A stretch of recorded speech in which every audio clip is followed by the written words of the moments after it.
Now that my mic's on, I'll go through that again. So, we have a conversation engine. This has some boxes that can contain content. It's going to have a box around it. It's got pros. I can bring characters in before they start talking.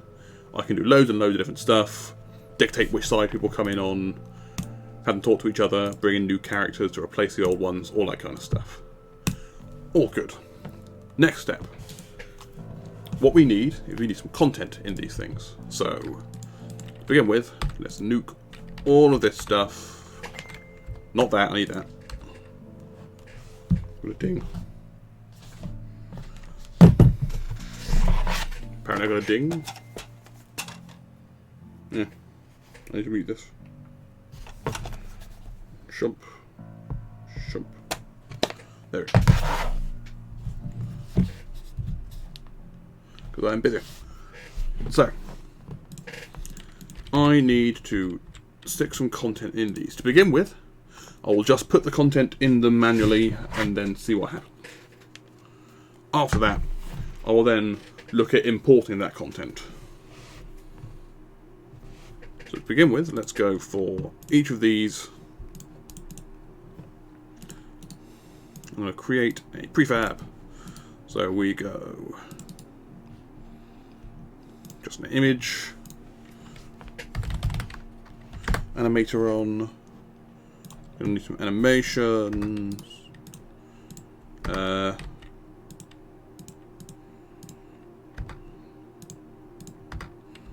Don't need those. That's left character and right character. Those are not needed because it's all done there. We're only doing left text and right text.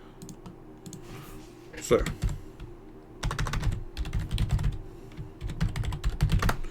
I've got me a content example.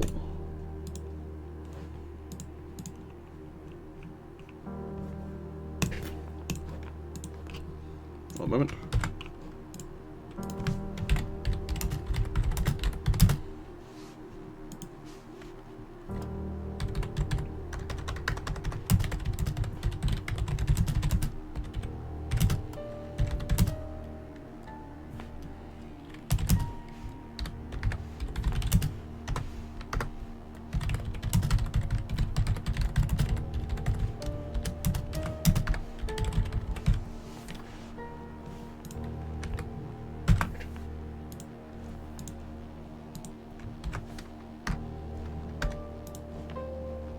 Just making sure people are aware.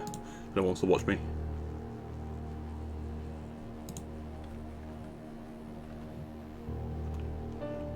Oh yes, and I'm currently listening to Nine Inch Nails. One of their acoustic albums. Apparently, Creative Commons, this one. So no one can shout at me.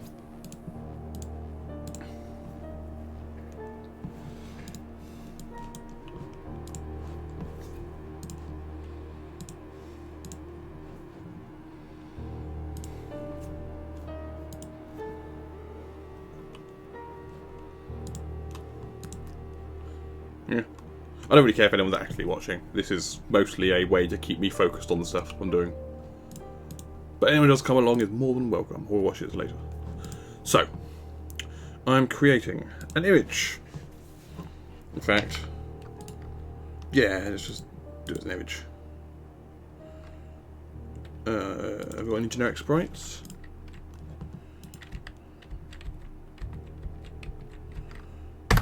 Let's put you in it.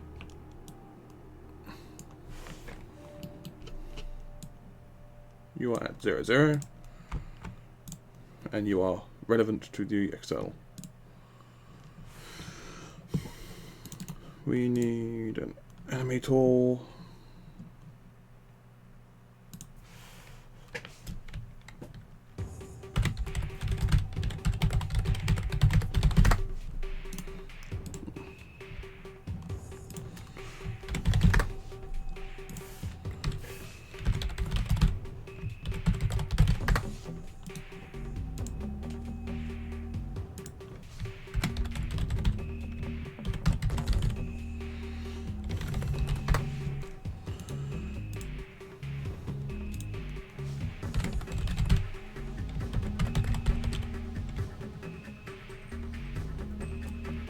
Let me just do happy and sad and idle.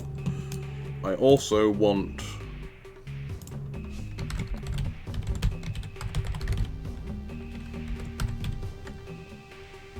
What's it going to be called? I need it to be shown and not shown, but active and passive. Focused and unfocused.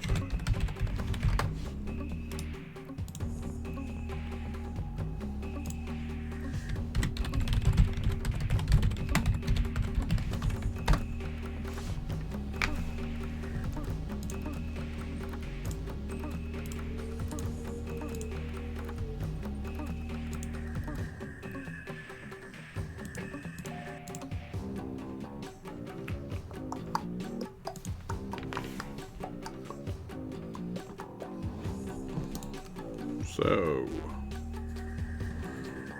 let's do some animator.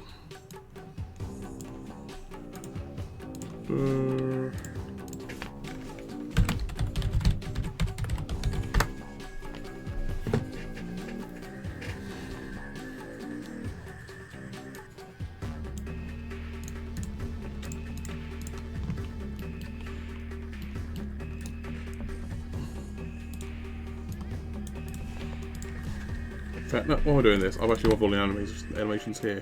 Idle, happy, and sad.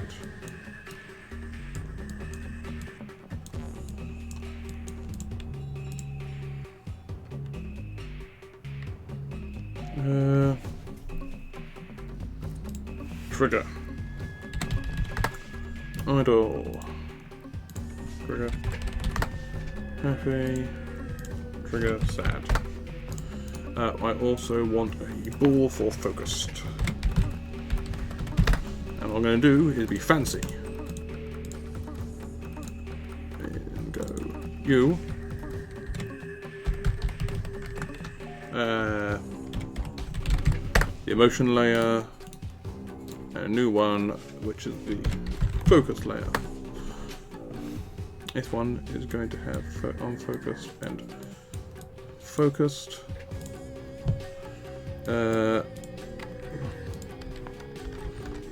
I actually want it to be focus and unfocus, and we want it to be at the start focus to begin with.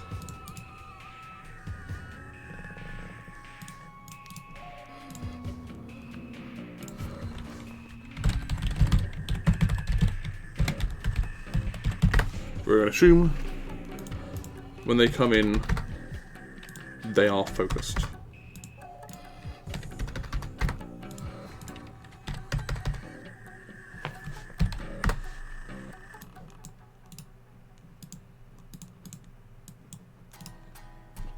They are default state. And then I want you lot. And they already focused. You move to there, you move to there, you move back to there. Then I want parameters for these. No exit time. Focus. False.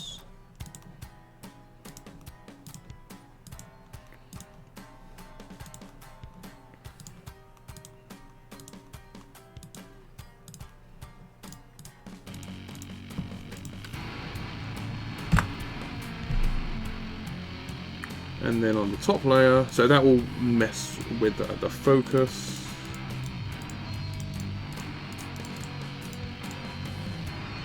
Oh, I'm just going to be lazy about this.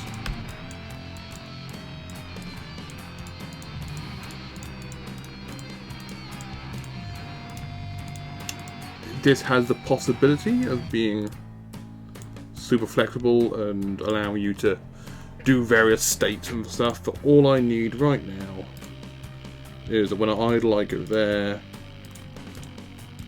When we're sad, we go there. And when we're happy, we go there. And that's it. I don't care. Now I need to make up some generic animations for this thing to do. Idle.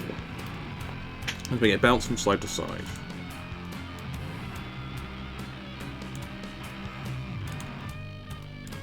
We just messing with position.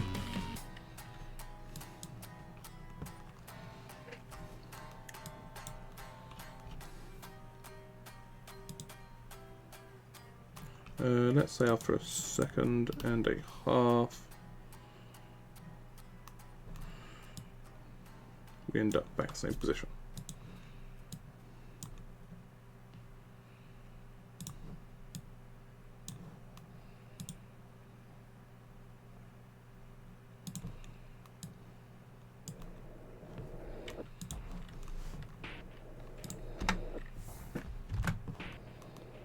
Into position 0, then back to minus 80.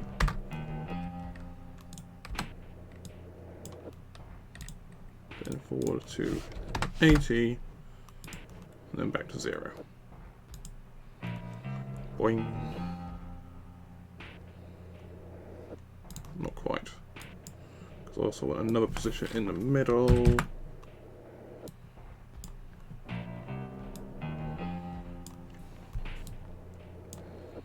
$20, $40, $60, $80.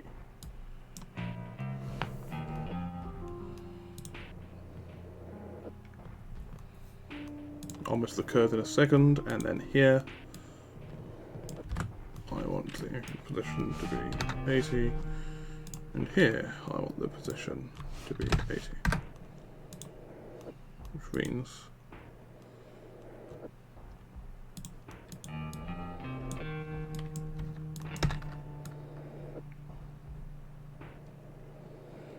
of course, no, position is 0 here. I'm not an animator, can you tell?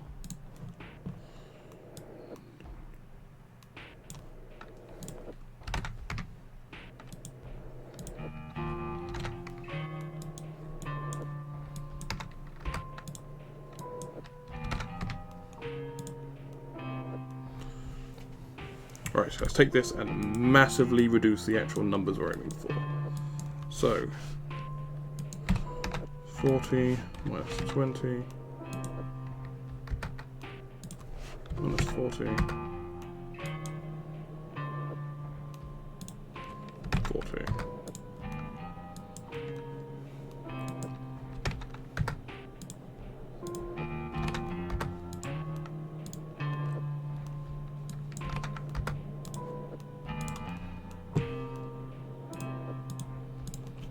Oh, I hate this thing.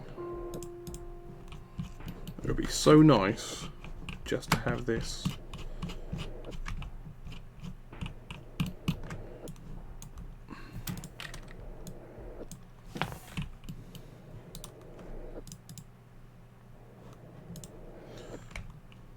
I want to see the full range.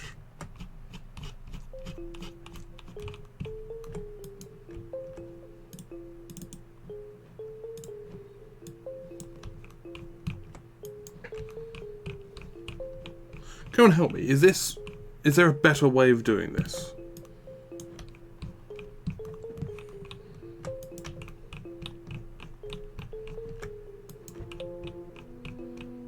Okay. That's that. Let's go to curves.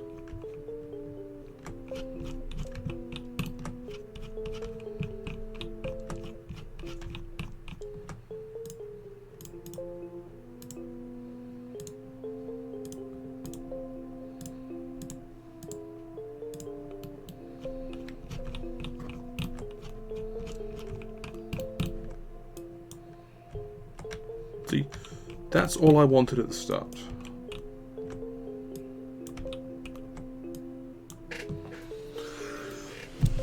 I like that. It seems pleasing to me.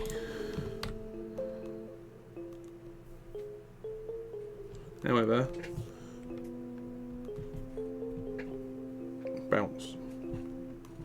Yeah, that's all I care about.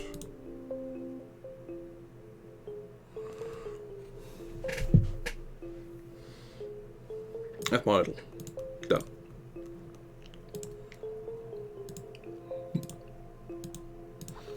Happy. We make sure, don't we make sure it's a 0. And then the rotation. Or 1.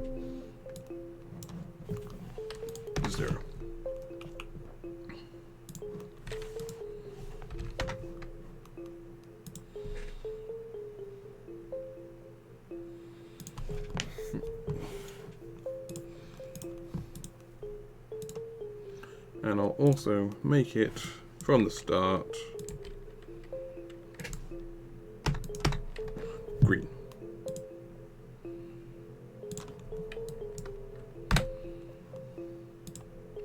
So you're happy. Done. Sad is exactly the same thing except reversed. So from 0 to minus 360, instead of green it's red.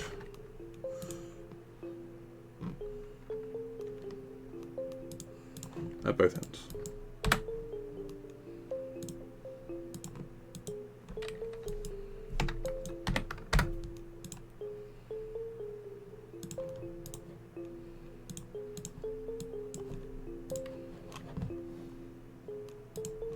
I'm after some really obvious stuff to make sure that I'm testing it correctly. Then we have idle, happy, and sad. Then we have focused is the image's color.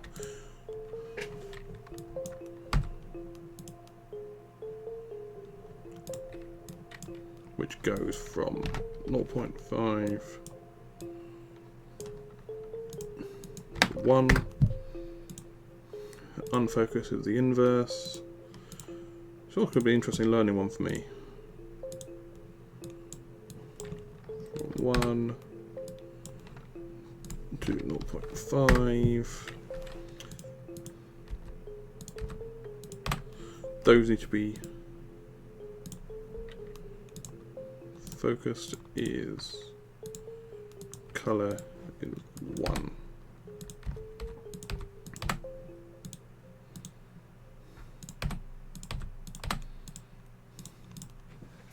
So now we can test this.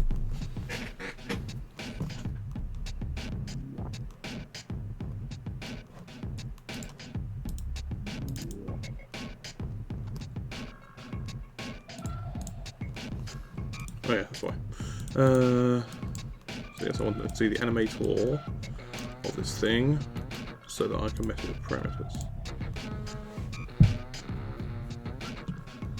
Oh yes, and they all need to be looping. Well, those three, loop time. No, focus isn't. Happy, idle, and sad are all looping time. Do, happy little thing. Don't care.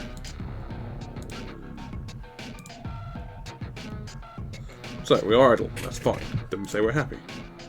And then we say it's sad. And then we're focused. We're not focused.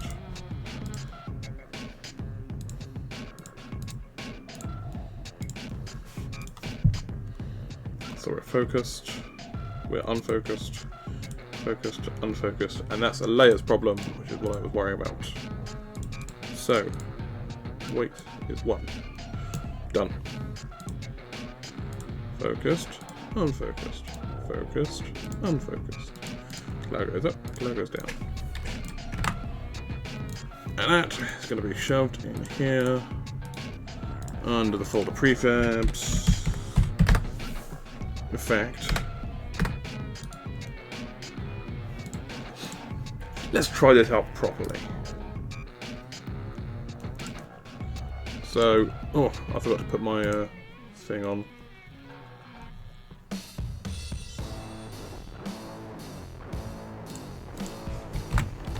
Yeah, I'm typing on screen, it's no good.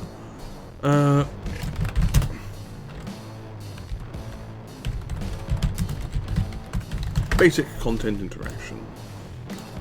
That's going to be me, and I'm going to start doing it. Done. And I actually started it half an hour ago when I started this stream. No, I didn't. When I told people about this stream,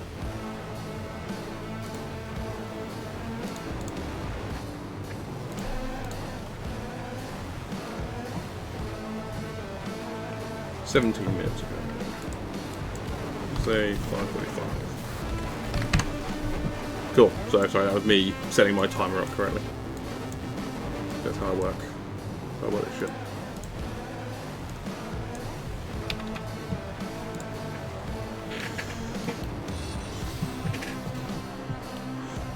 What I need to know about specifically is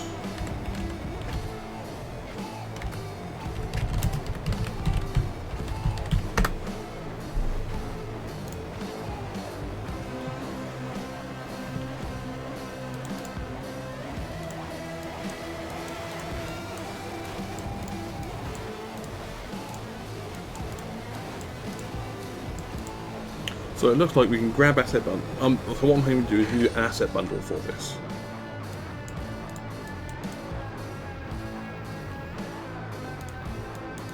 It's effectively going to be a prefab.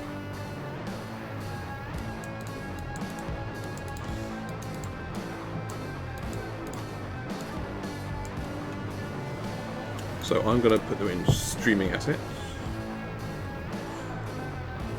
Okay, what are resources?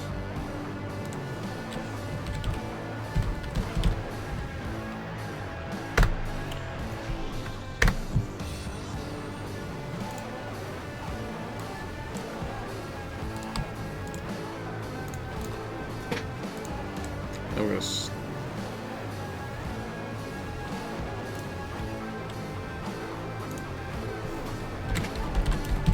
we'll call that Sophie. That's right, Sophie prefab. And in fact, what we'll do, while you do this,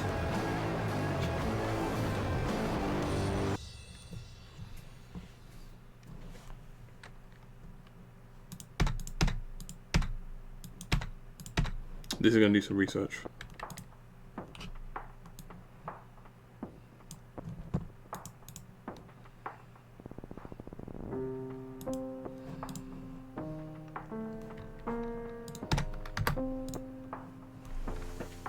So, tell you what, let's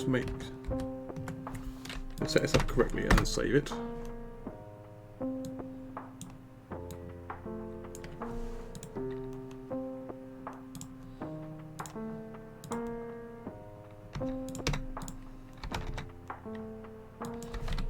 $150 by $150, and then do that, and then apply, which means that when I actually do throw it in, bonk, it's there. Done. And then I can, we've got Sophie,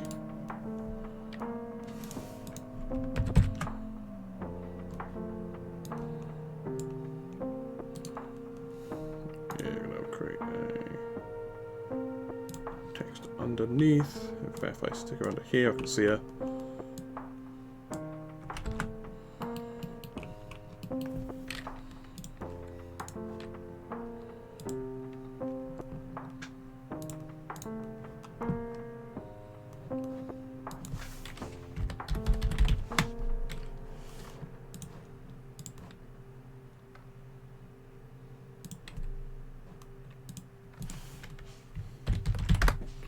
Make Dave, which will have the text.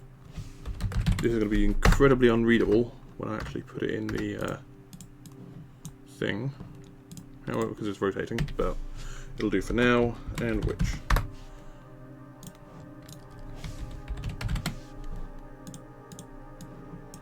So we have those three in resources.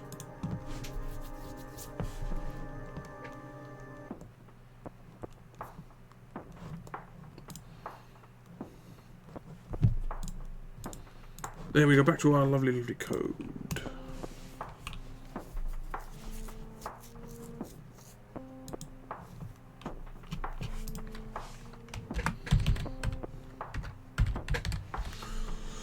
This is being replaced.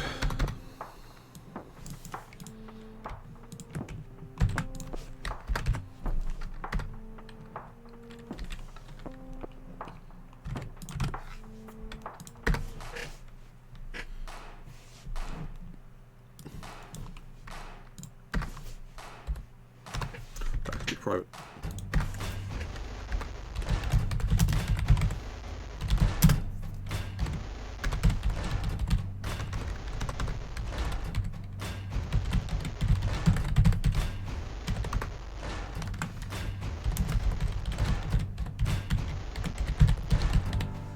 We have a left and a right animator.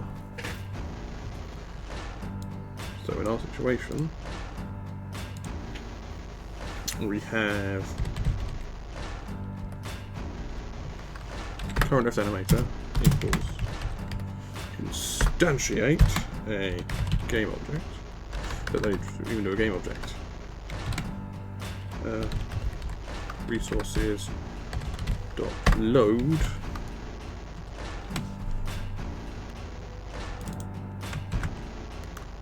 character ID.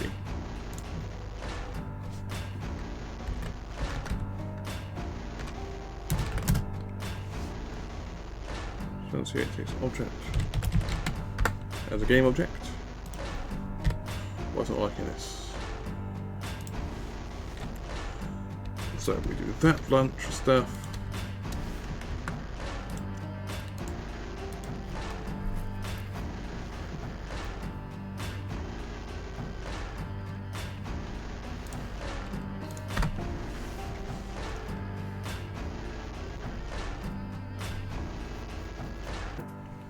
So,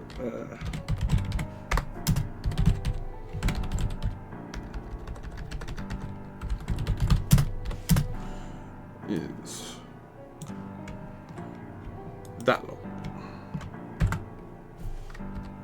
The content is that.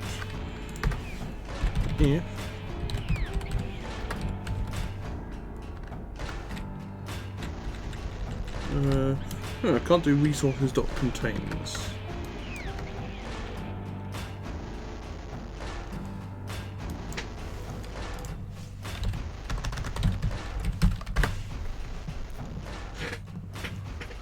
So I'm trying to work out if I can just call it and say, give me this, and what happens if it's none there.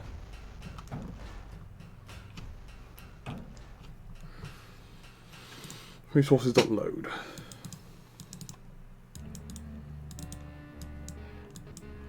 Name folder.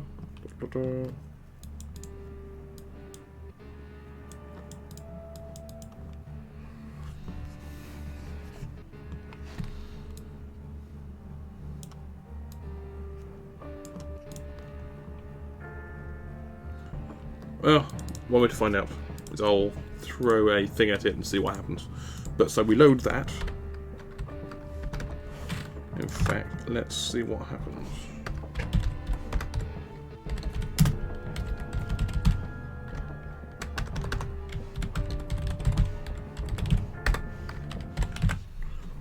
What's the first one we load? That is the witch. That is the first. Oh no, it's Sophie. So let's make a thing called Sophie.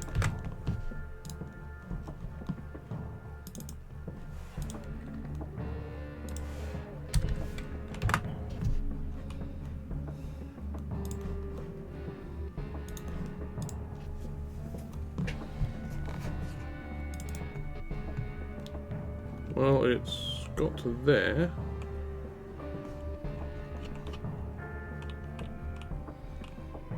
So I'm going to right. Yeah. I can say I've changed that here.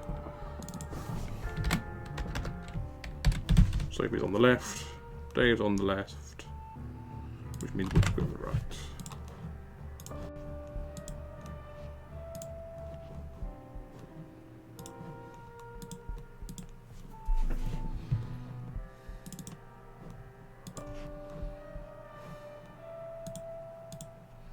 So let's do it step by step then. Object you want to instantiate is null. That's good. That means that I can throw a game object to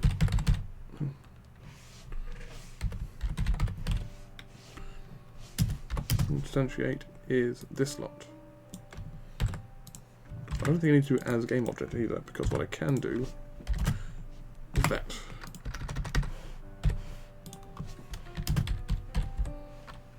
Type of game object.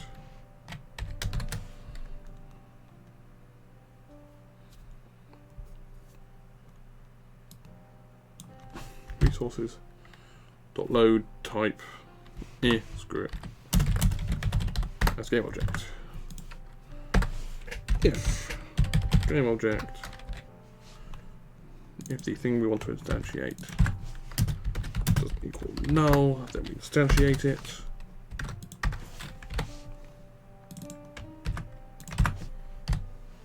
And we stick it in left item parent 1. So this will actually all happen inside each of these.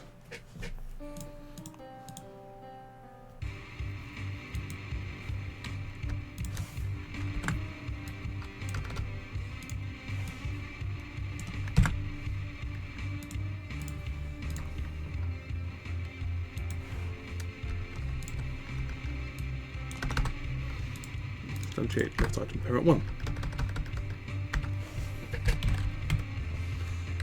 Current left animator equals int dot get component animator.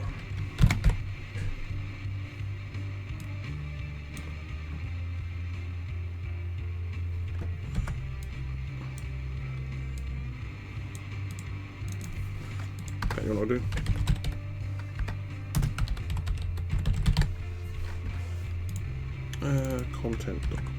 Content, because that's going to be the same either way.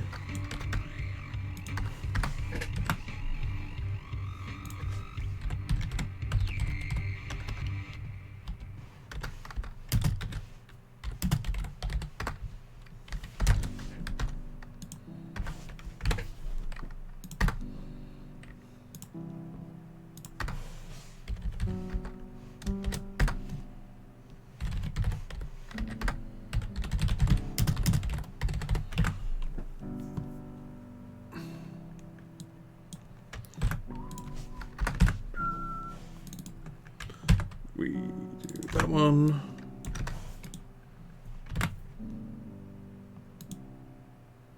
Unassigned local variable. But I'm assigning it in here, you stupid compiler. Fine, screw you. Not wanting to look at my code properly, stupid thing. Cool.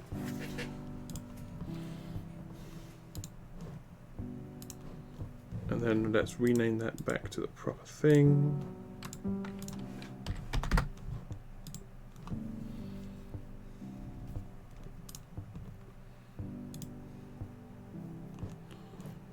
Transform child out of bounds. That's no longer a thing. I'll be replacing that in a minute. So that's not quite working.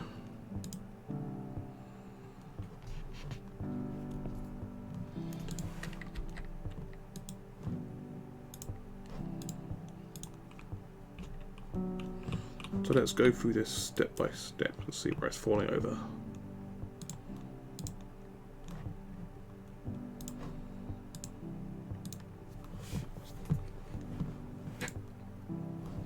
So, to instantiate is, well, there's a problem. It's a character ID, which is a string, not a string called character ID.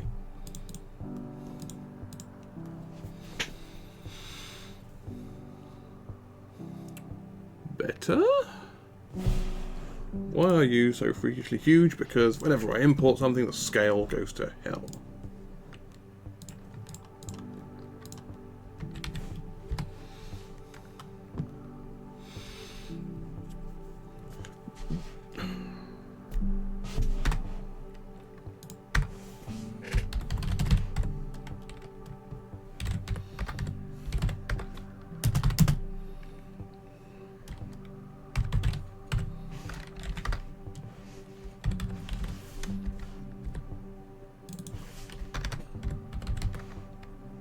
Local scale is 0.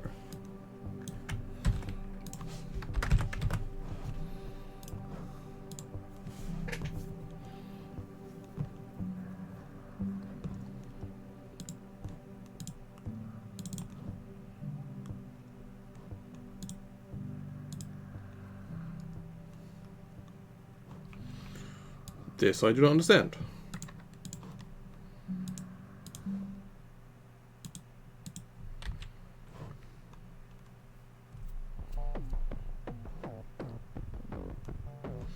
Because I made it scale 0, because I was not paying attention, it should be scale 1.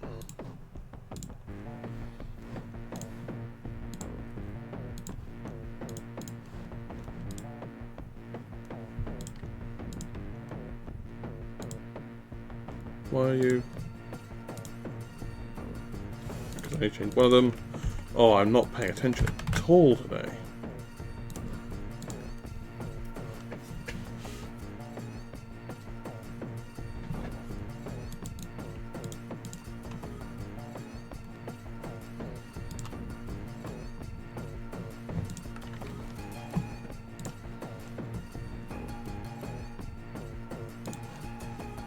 Okay. Good, but I'm still slightly confused.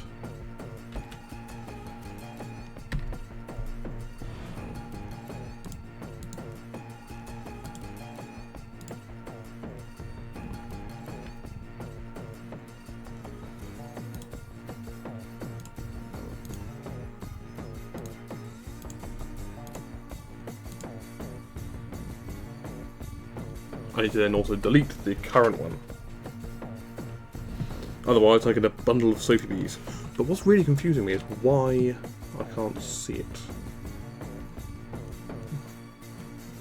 But first of all, that bug.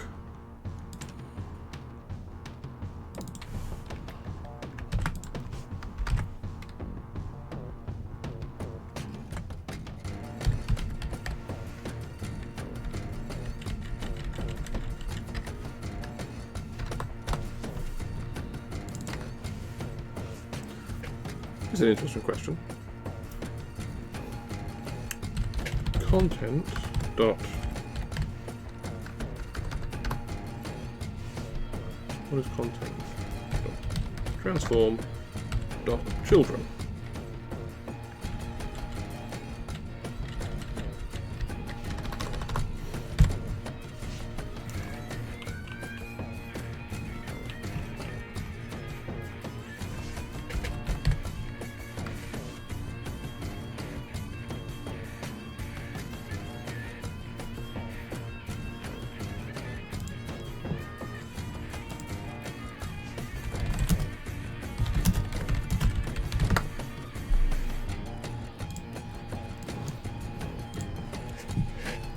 PHP things very good.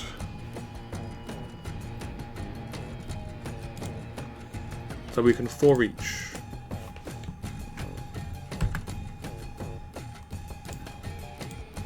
But I don't want to do it for each. I want to use link.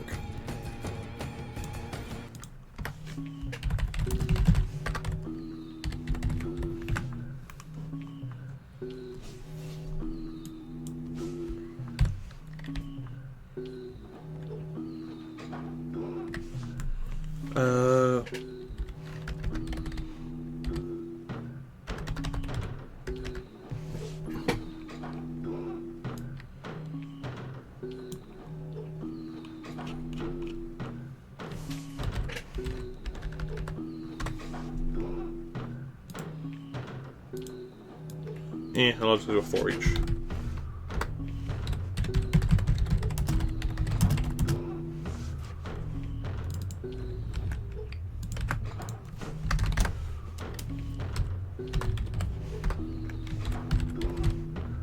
It's always fun to write destroy child.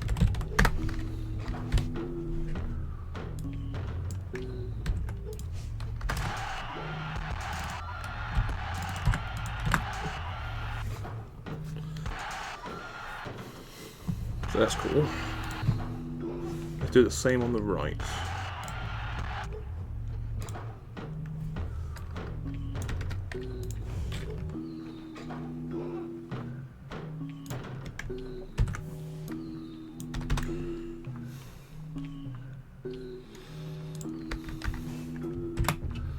So, right active container.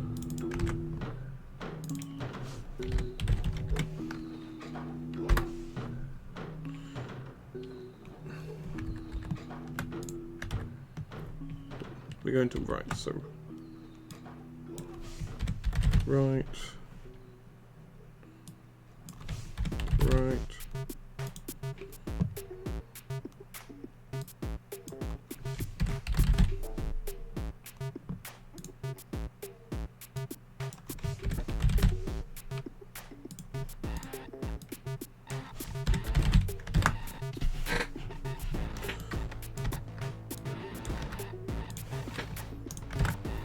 Cool. So that should bring in the right content and the left content.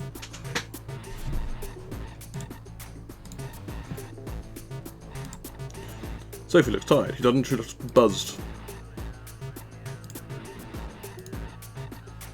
And then the important one. Yeah. So that's all good. Now I need to interface with those I've got their animators, which is the current left animator and current right animator.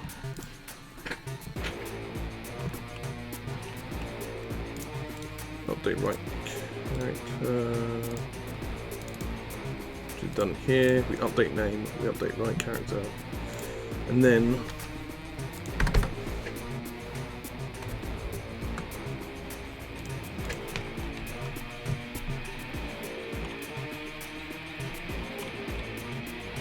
I'll do it here.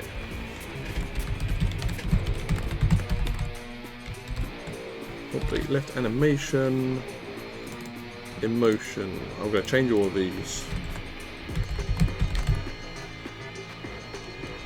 I'll leave it emotion for now.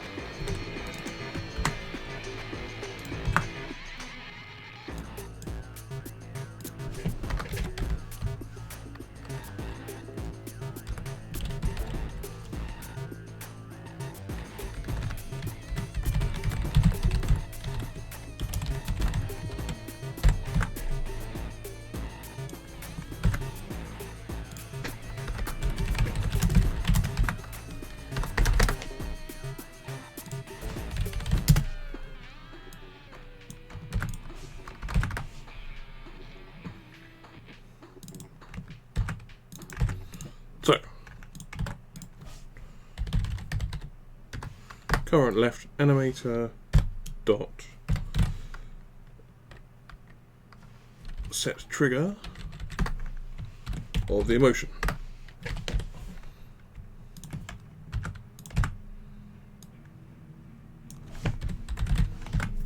Done.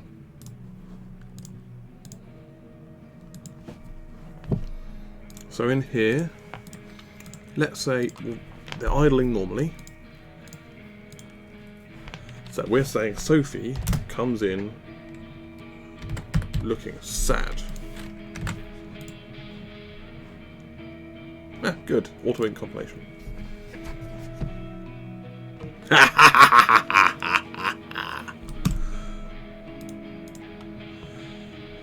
Because that is a sad animation. I still have no bloody idea at all why it's not showing the image. Let's have a look, see.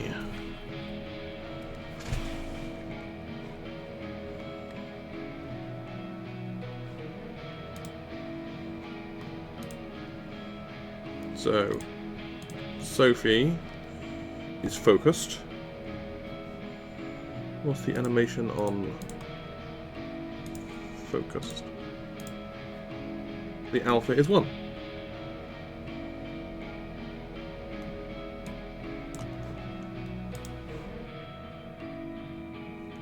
Yeah, perfect alpha. Everything's fine. Let's reset that. So we have Sophie.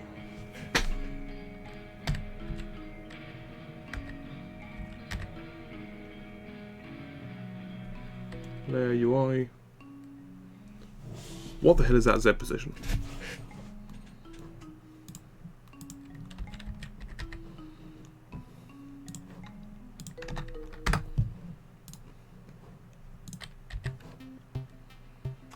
So that's nothing.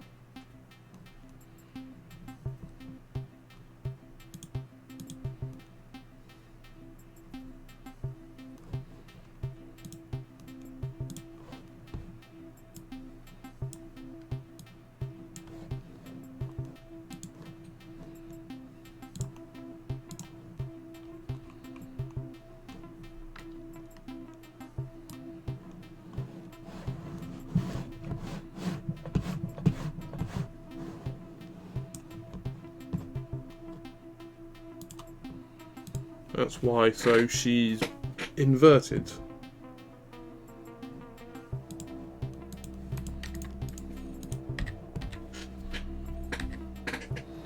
So let's make these, at the moment, just centered.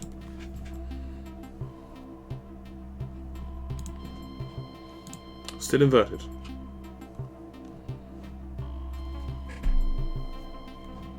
Why is width and height minus 350 and minus 600?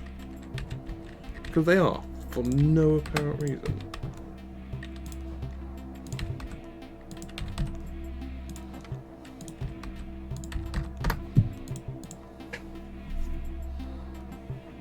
There we go. But they should all be 150 and 150. And then switch over to that. Let's see what happens. There we go! Because this means that if I then set my game to something else, still good.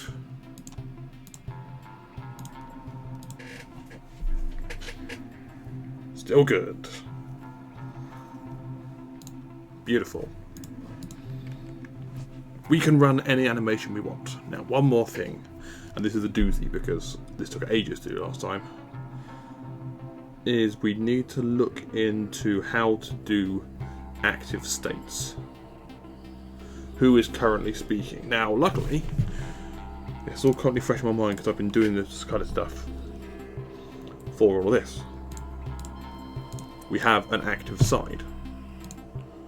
So what we really need to do is after this, let's go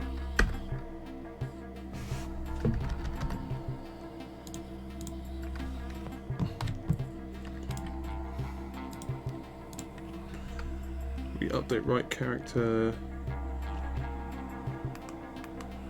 We just had the thing. There we go. So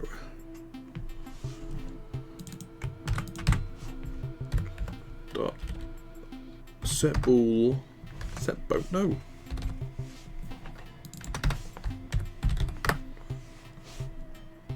Stupid thing. We set the ball to active side is equal to left. Set ball, do it being true on the left, and the ball is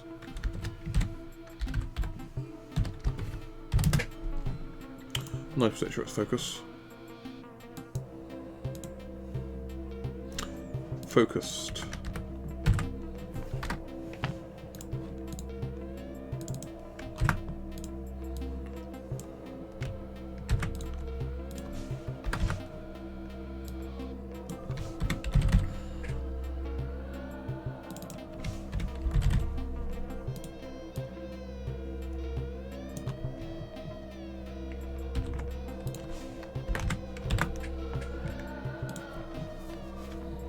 I got it pasted, but it works.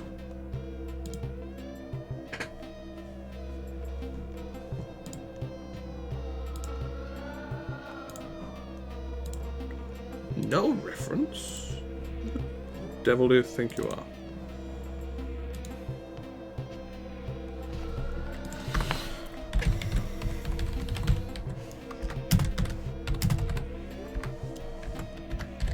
Well, obviously, because we haven't brought in the right-hand side. We haven't got an animation on the right-hand side.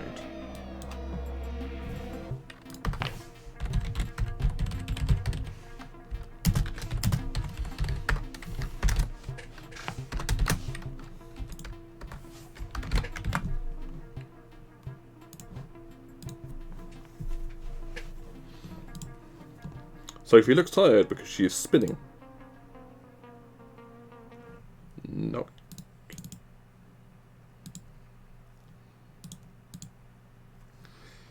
Right, yes. So, if there's no emotion of what? What do you think that emotion was?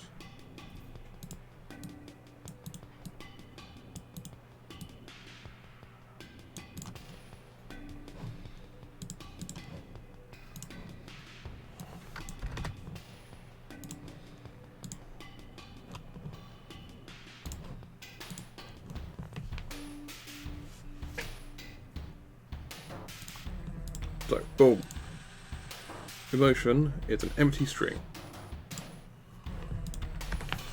Yeah.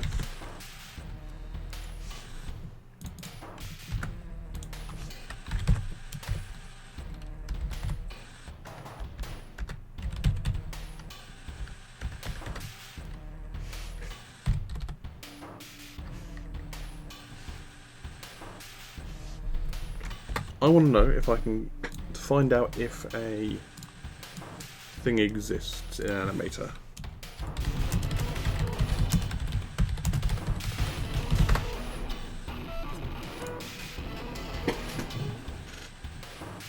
Ugh.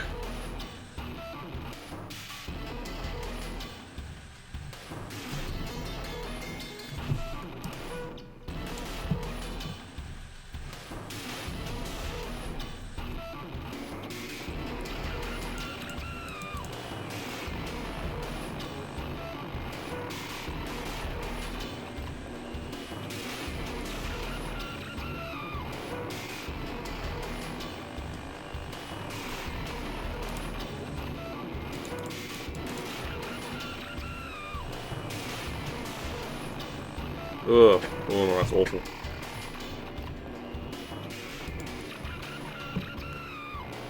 For now,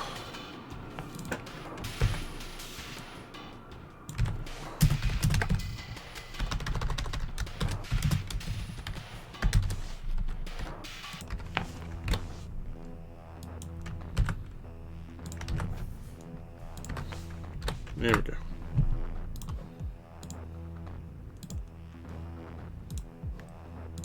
Oh, there's near water.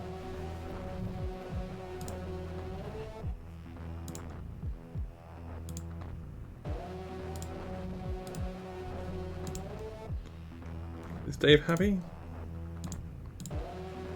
Yeah, Dave's sad. That's fine. Oh, that's a bastard.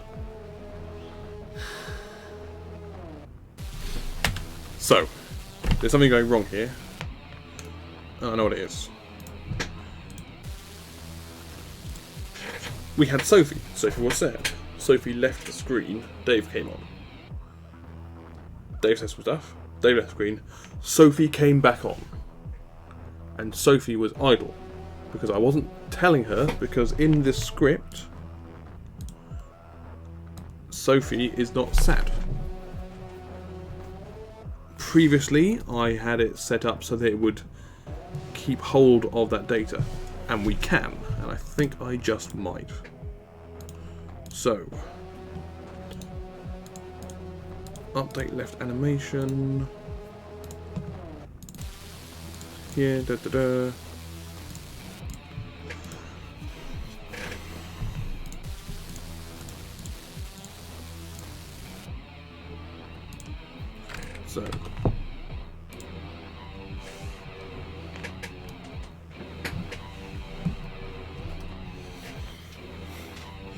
So each character is going to need a nice dynamic dictionary for the character data. Dictionary of... No, not even a dictionary.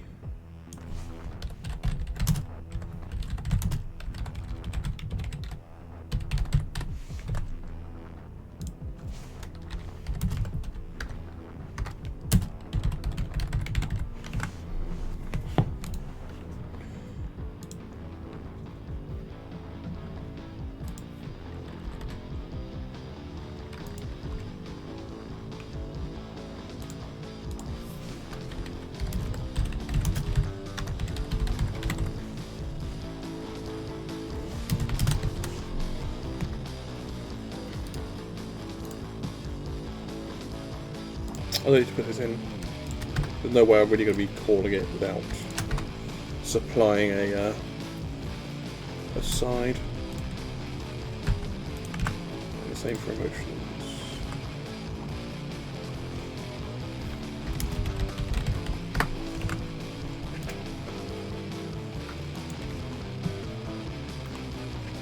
also secure character data.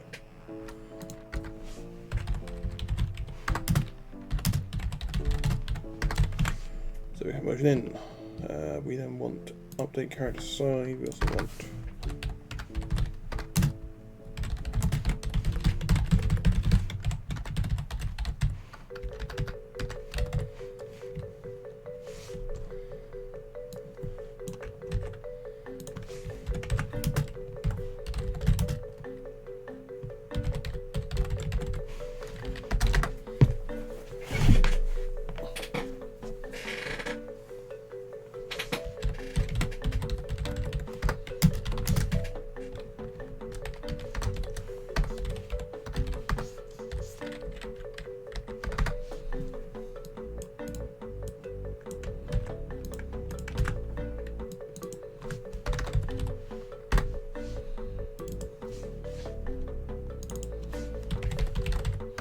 I know there's likely some of you shouting at my screen because I am using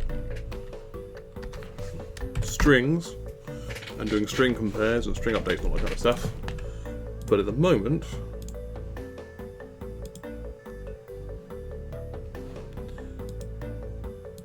it's mainly useful because I'm grabbing in strings and I want to be entirely flexible. I could, when I give this out, say, right, your possible ones are this, but that doesn't seem good.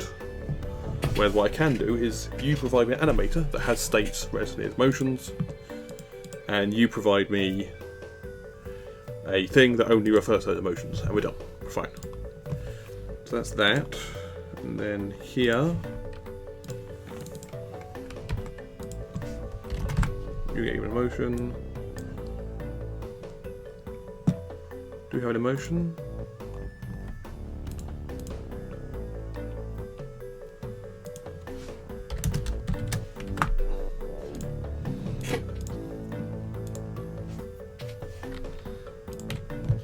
And character.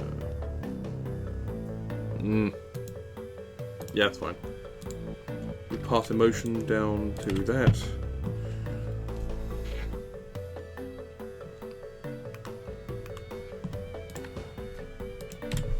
Character data, and that stores the emotion.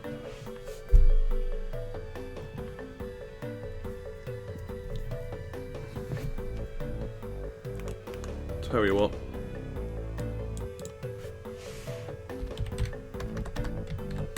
Idle is going to be the default emotion.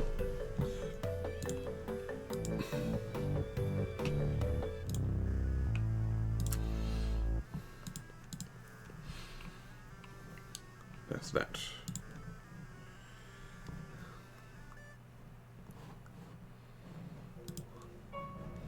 So, where are we at? That's the character store controller. We continue story. We grab the data out.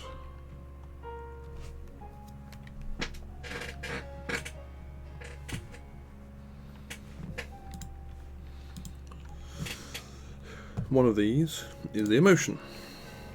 We then set up the character using that emotion. That emotion goes into the character store of the character ID of the emotion. Then we update the left animator with that emotion. That is wrong. We want to update the left animator with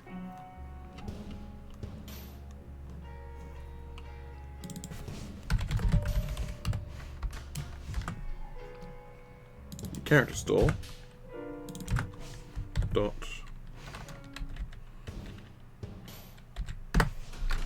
something like get character signed, but for character motion.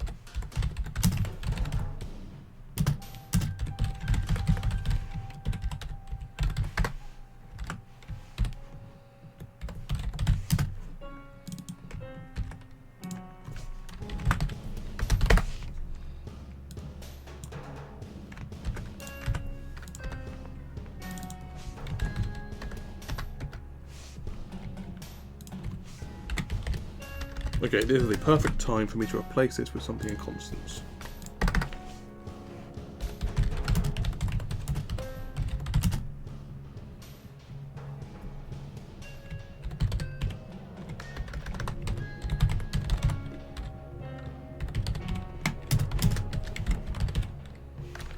because if I'm writing that out multiple times,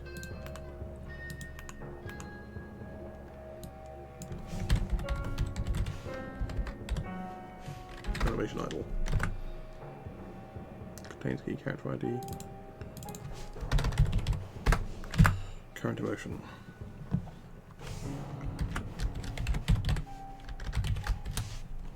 I'm also now just going to crack through the whole solution and replace anywhere I write idle with the constant. Then if I need to change animator, I can very easily change all of those strings without having to worry about it by just changing the one in constants. So, extract data, pulls all of that out, and the emotion gets sent down to character. That emotion gets pulled all the way down to, it'll add a character with that.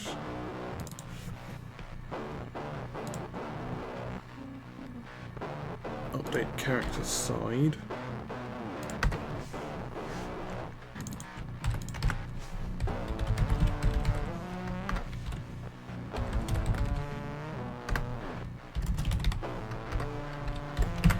Emotion. Then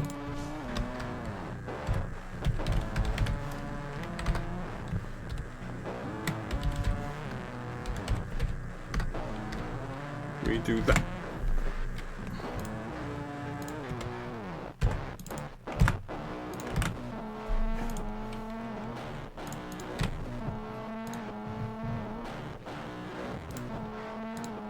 I do a bit backwards.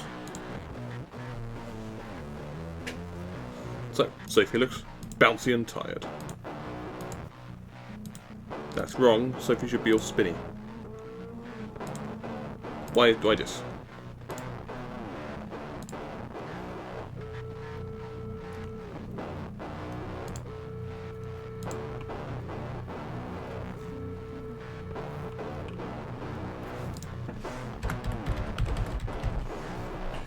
So, we are adding Sophie with no emotion. Then we are setting Sophie to sad here. And then showing Sophie looks tired. So, sad should be her current emotion. So let's check that out.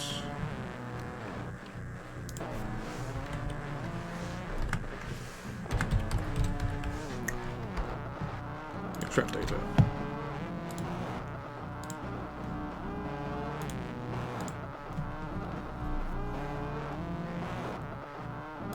So, text in is Sophie sad. If you get down to the emotion,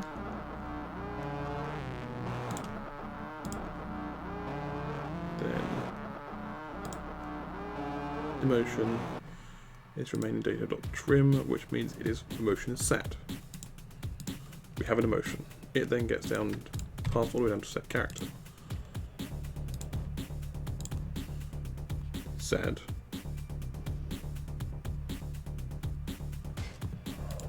Good. Then we're trying to update the character emotion. We're not. Because it doesn't contain Sophie, we are adding a character. So there we're apparently going wrong.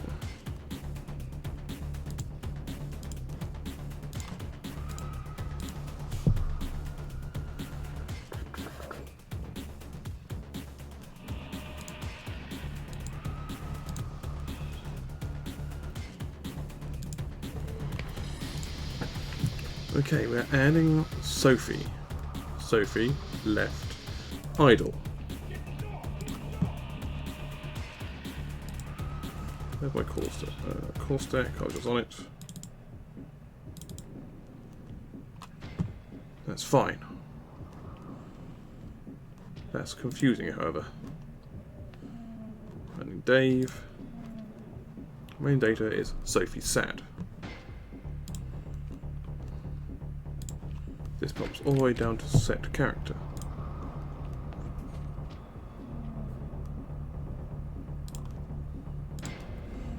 Character sort dot contains character.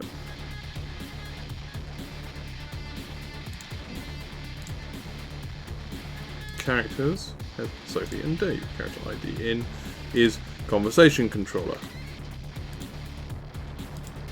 Why this?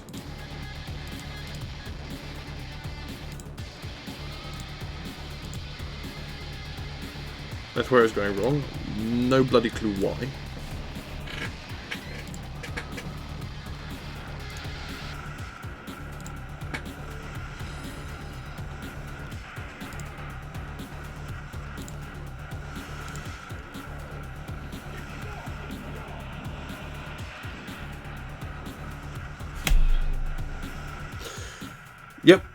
Yep, I'm incredibly dumb, because that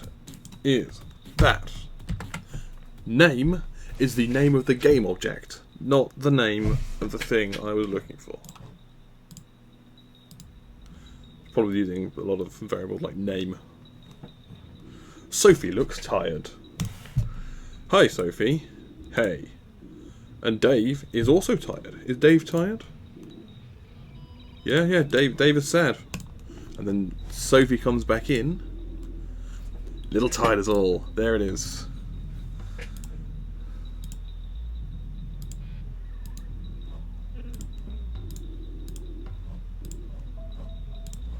Right. Neutral exist, yeah. So, that's that working. One thing it's doing is resetting the animations, because I've got this nice setup in the animator controller. Where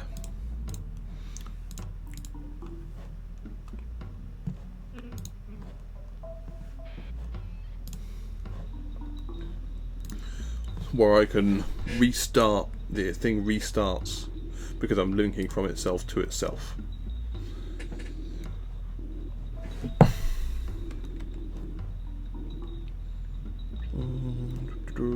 I know I've seen somewhere. There it is. Can transition to self.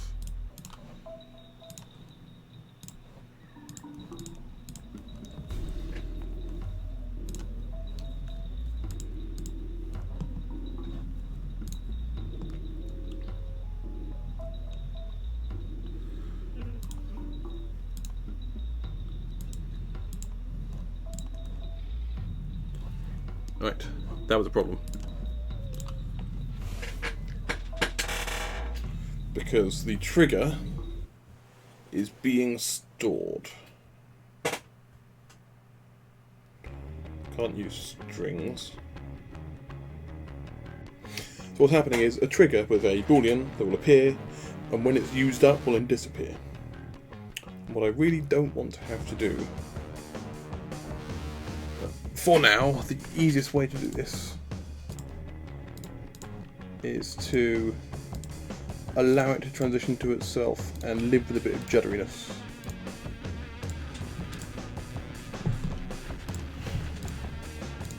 The other option is to put in some logic which will detect if we are changing emotion. It's going to be a bit of work. So,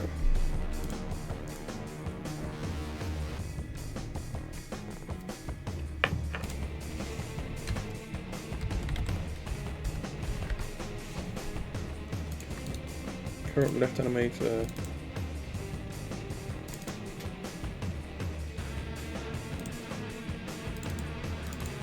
set trigger emotion, update left animation. So, if emotion doesn't equal get character emotion, if they are different, do this.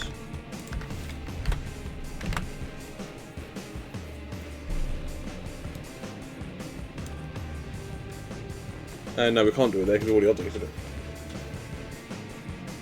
It's never going to trigger. I need to work out this beforehand.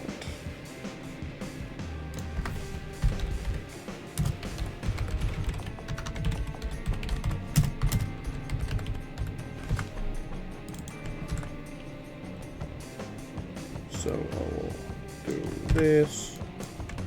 And do the same over here. My posture is slipping.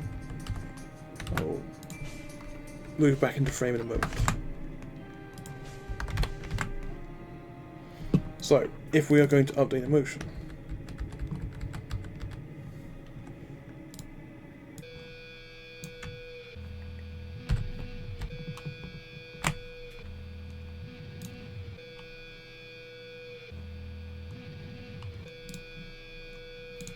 update character emotion. So, we have an emotion coming in, going there. So, string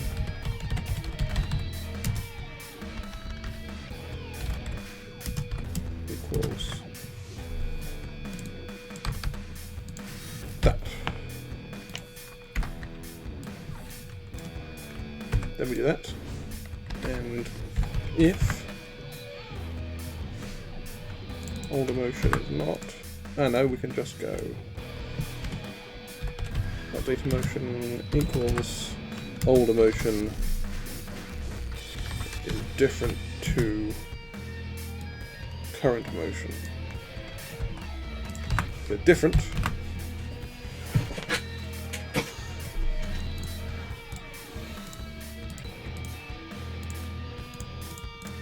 if they're different, then we need to update it. If they're the same, then we don't need to update it. Boom. If I'm lucky, that'll work.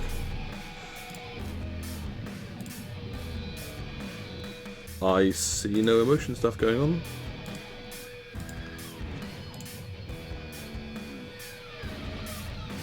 Yep, we've clicked over to happy. Winner.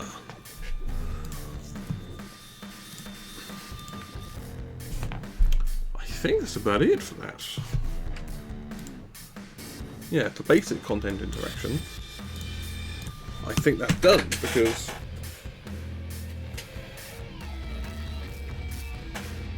we have a prefab which we are loading from a resources folder. We're loading the character ID's prefab to instantiate, and we're instantiating it. I could probably be nicer and cache these as I get them, but basically, yeah.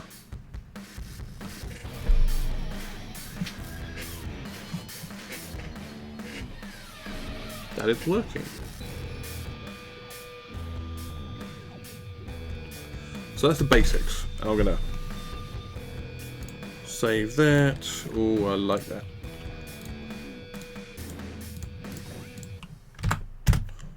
Lots of changes.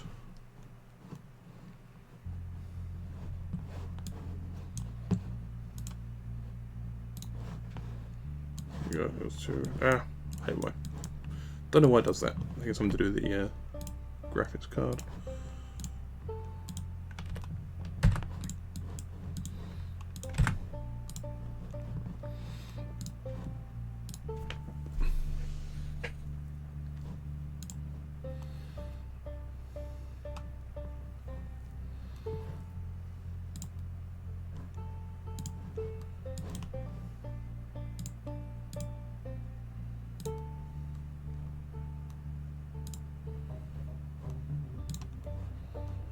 Done. Oh, I like this list of getting very dynamic image loading. Done. Well, not really a thing anymore. Frame by frame animation is done in animators. Done. So, import Unity asset package.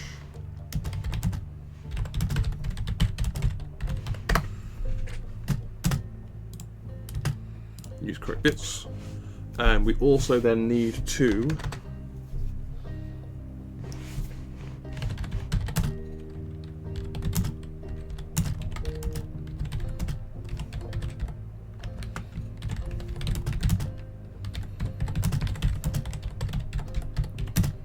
make sure it works with multiple, what's it called?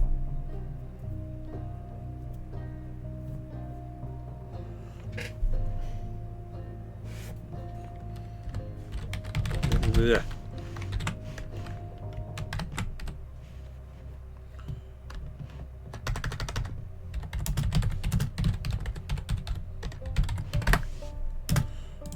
Cool.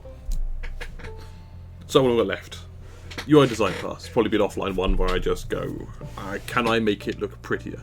I'm not good at design, but I think I can do something. Or I'll find someone, or find some skin to put on it and make it look nice. Effects and audio hookups, that's going to be interesting. That is, I want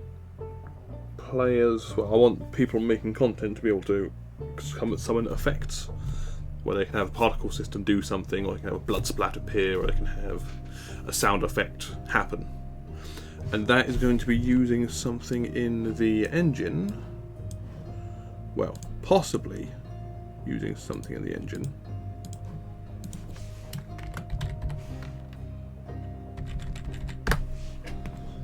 Which is in here. It's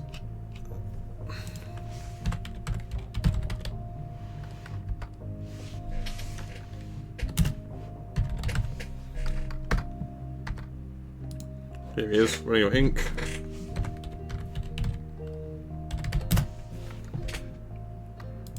There we go. So this is one. Oh no, this is good. You can define game-side functions in C# that we call directly in ink. I can make it external, multiply xy, and then I write some stuff here. The important thing is this one is very different to the way it currently works, because what we've got is I will make up a bunch of functions with cool effects on them, and people can then call those effects. I'll also probably allow them to call their own custom sound effects, which is by running the external function external SFX thing. This is a little bit of codey for people, but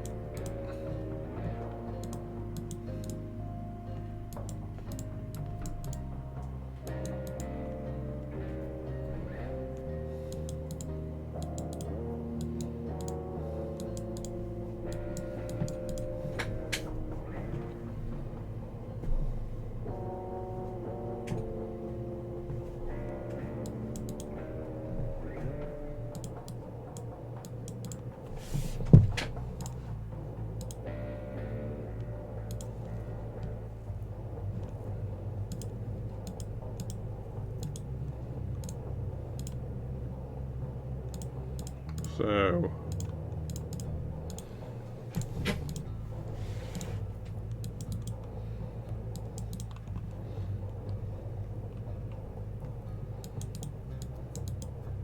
yes, I need to use it in the ink story, and that is in ink file, ink script, ink story. There is my ink story. Or I can go ink story dot bind external function. Yep, there they are. So this will likely, I'll need to hook up a way of this going across. The other way I'm doing it is define something else in my code, but they already have this functionality. I may as well use it. So that's one for a later time. Given it 7 o'clock, and I've done a good solid couple of hours of work. Specifically 2 hours today. I need to do more work. I need to get up earlier, and I need to start working earlier on, because by the time it gets round to the evening, I've actually only done a couple of hours rather than the full 6 or 8 hours or after. Or I can keep working. I think I'm going to fucking keep working because I've been lazy. So, which one of these tasks do I want to tackle? Do a block. UI design pass. I don't want to do online. I want to spend some time over that one, grab some stuff. Effects and audio hookups. They sound fun. That's an easier one to do. So let's do that one. Or no, let's get this as functional as I can get it.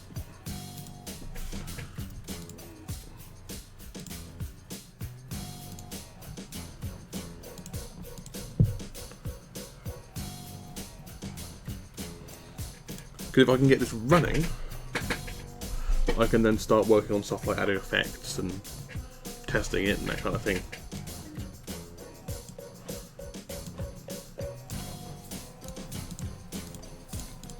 That's all good. So, these lot, Dave, Sophie, Witch, and the Test Ink.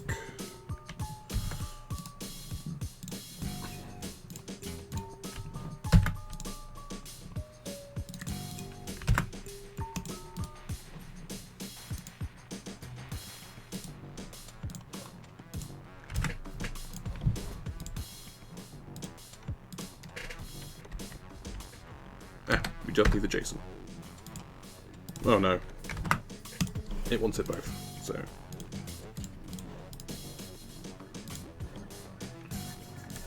Do I get rid of that? No, because it's. This seems to want both of them in there, so that's fine.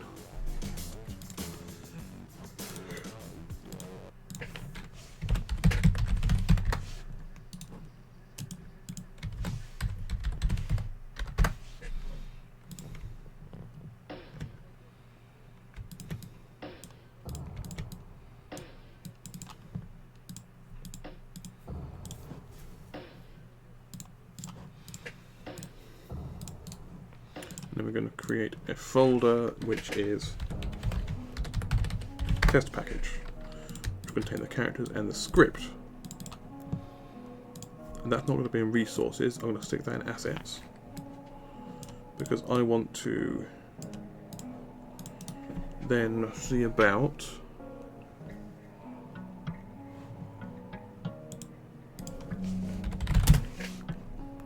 almost like websites over here. Asset bundle. How do I bundle? How do I produce an asset bundle? Burn and burn.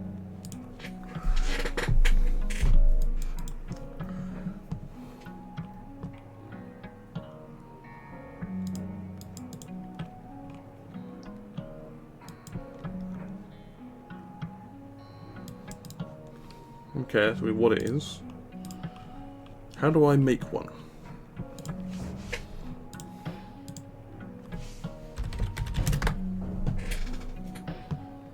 Building asset bundles. There we go.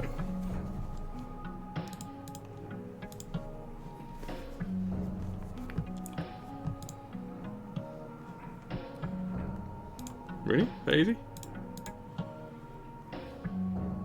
Assets.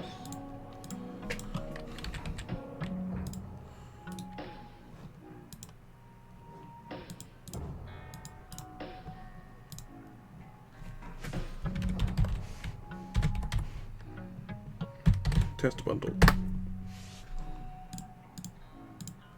Okay.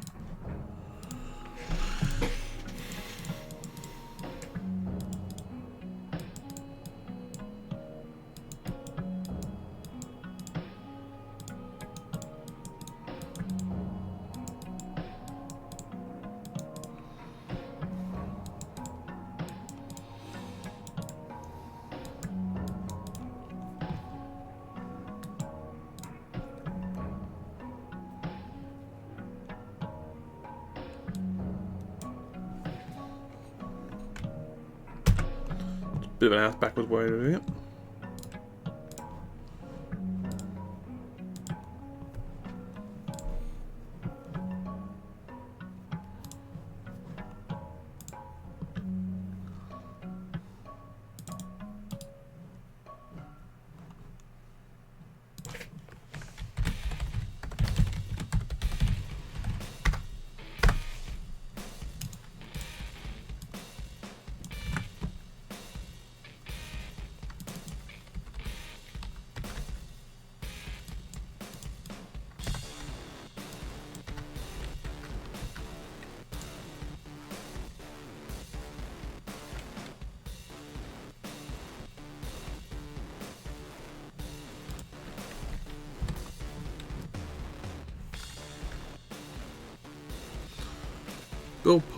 Build asset bundles is obsolete. Build asset bundle signature has changed. Please specify the target platform parameter.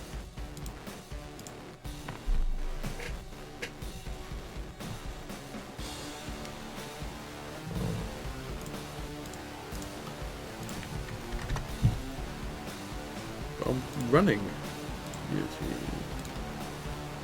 Or 5.5.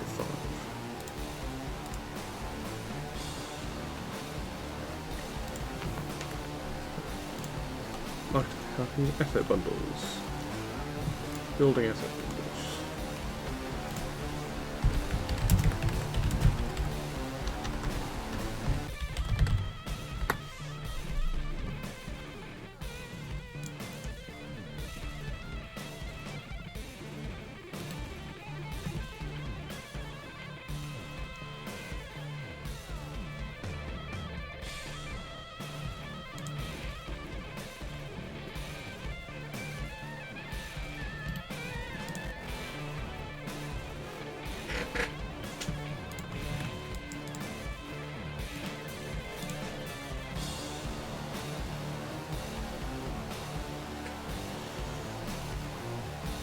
Doobido. Yeah.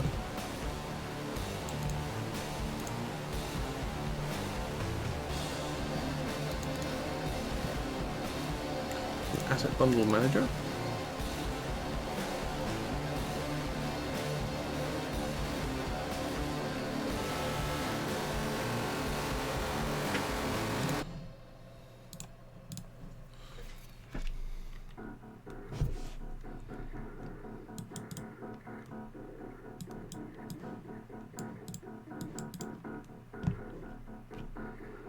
So yeah, assign it to the right asset bundle.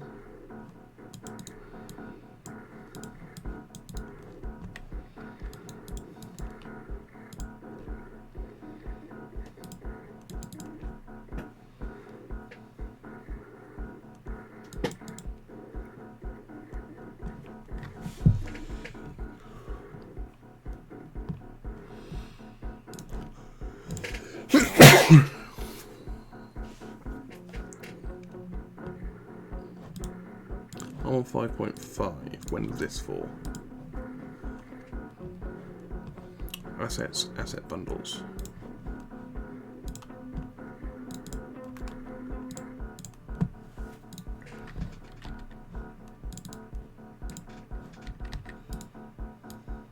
Test bundle.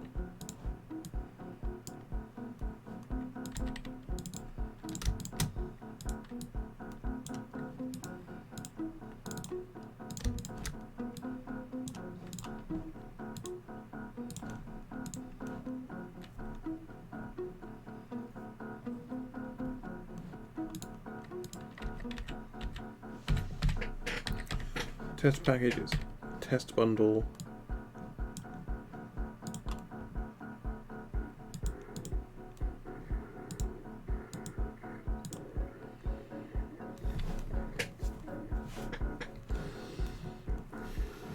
There must be an easier way of doing this. Have I been dumb? Have I been dumb? I'm going to move over to audio computer. Your quality maybe go down a bit.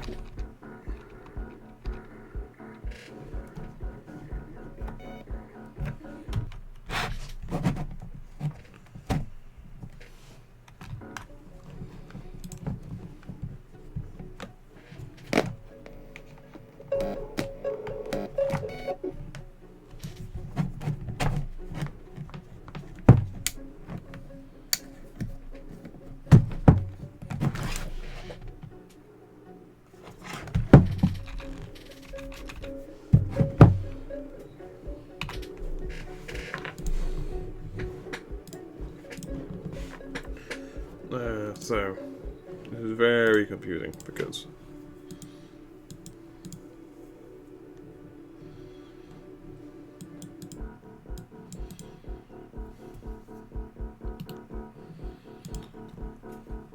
it's an asset store item. Right, that's why I can't do stuff with it, because I have to go window, asset store. Why didn't it just bundle in with it?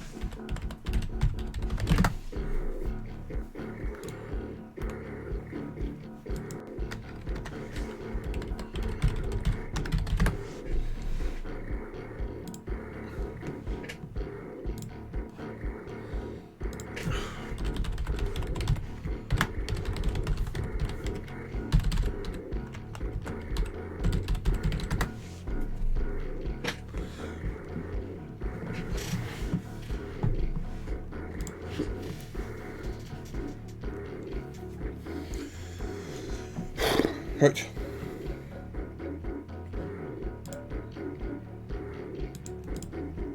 There. Freaking package. Yeah, sure, rebel it.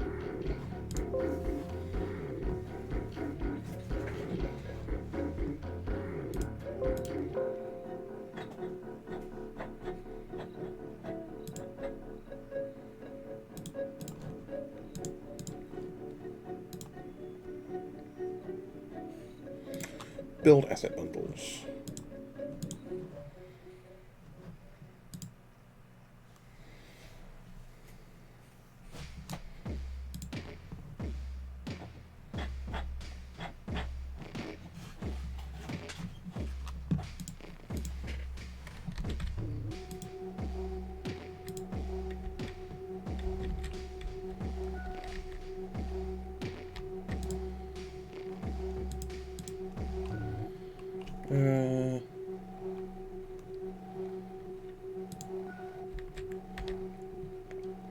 Unrecognized asset cannot be included. So it can't grab the .inc files.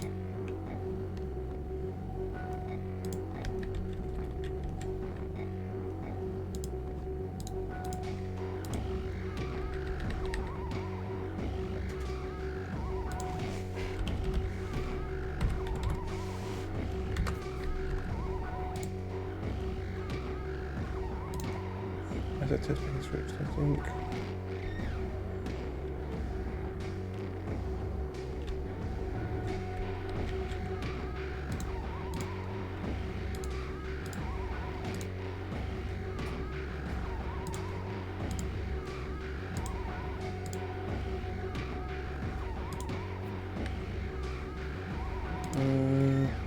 Well, if we do it local asset bundle server,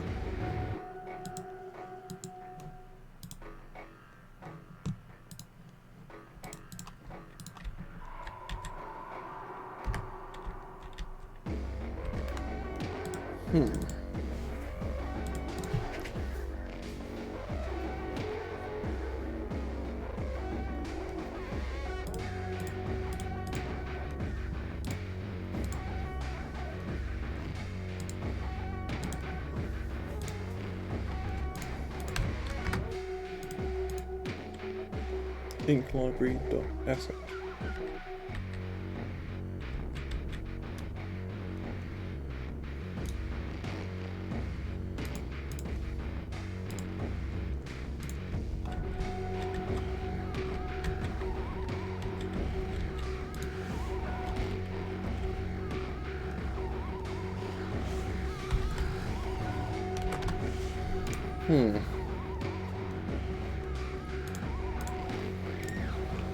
So, we'll simulate. Like asset bundles where I haven't actually built them. Name simulation mode, select item simulation mode.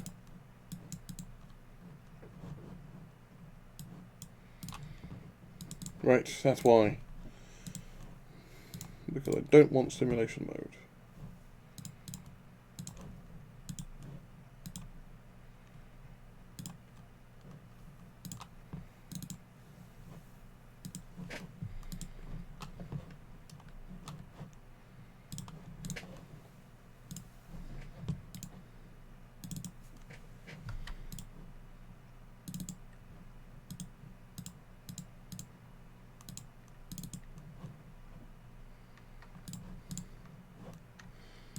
Bundle exporter.cs, which was the one I was just working on, which I don't need.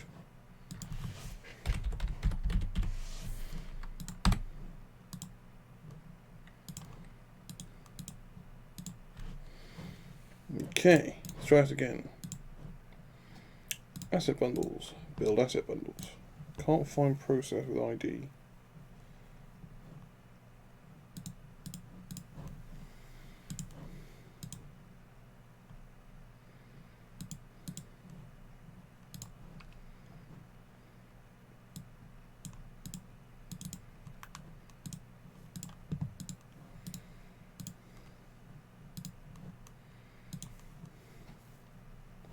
Right, can't find process with ID this, so I'm assuming I'm going to have to turn this off and on again.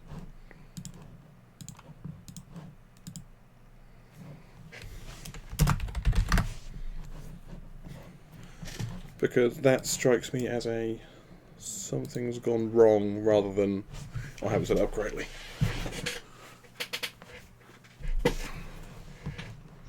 Right. An empty path but has asset timestamp.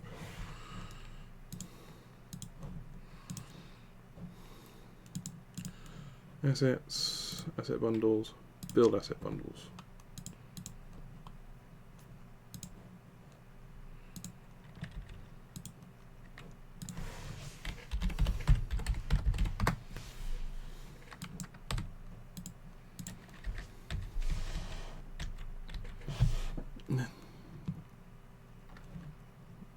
Okay, so if I don't include that, what do I get? Test package, script. Get rid of. Do I have that stored in scripts or in text? Yeah, I'm fine. So if I delete it here, it doesn't matter.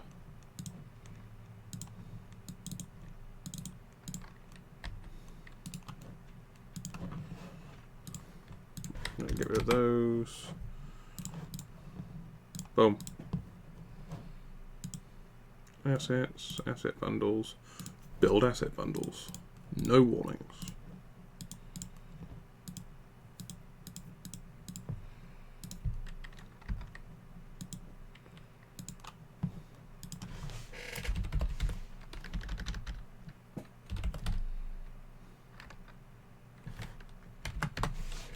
So apparently,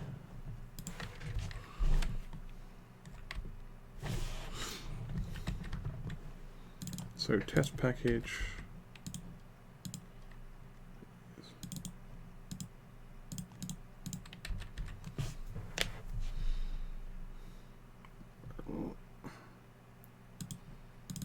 script testing, yep. So they're all there, but I can't see it being built. Ah, my fingers are now killing me.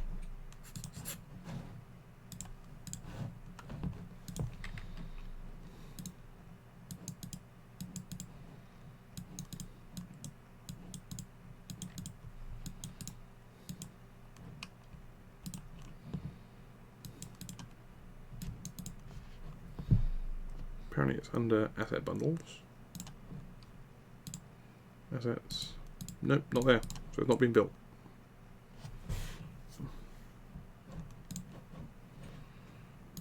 Why are you not being built?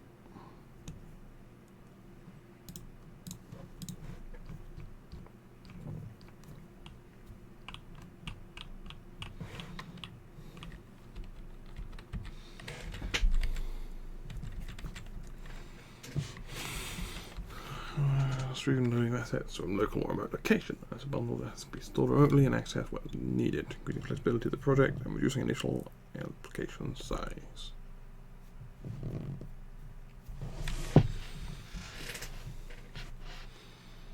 Assign assets to the asset bundle.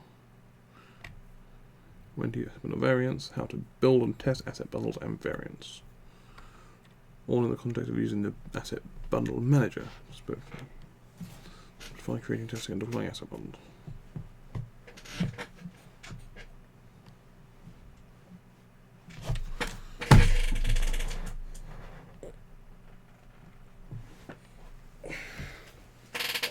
Opening stuff.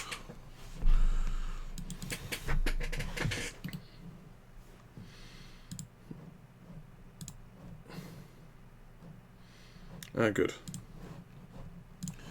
So when I downloaded it, I do have a sample.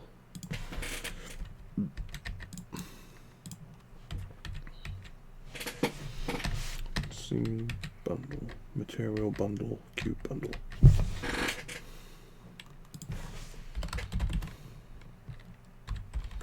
And they're not building. Good. I haven't fucked up that bit.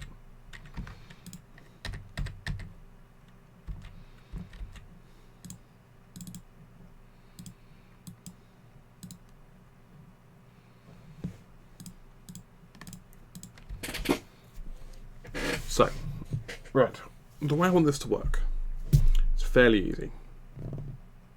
And I've just been covering my asset bundle stuff with my face the entire time. I'm selecting the list down there. I want to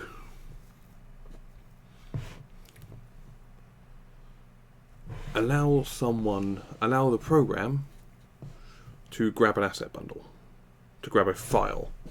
That file should expand into some Unity assets. This sounds like what this is. Those I want to dump in resources and then access at runtime.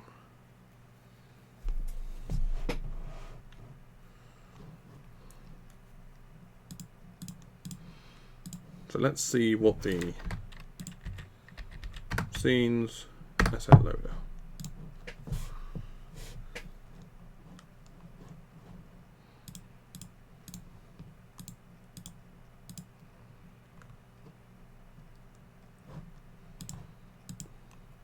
Assets.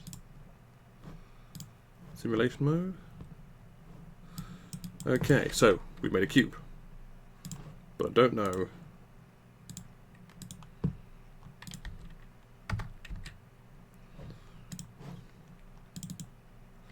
bundle name and asset name.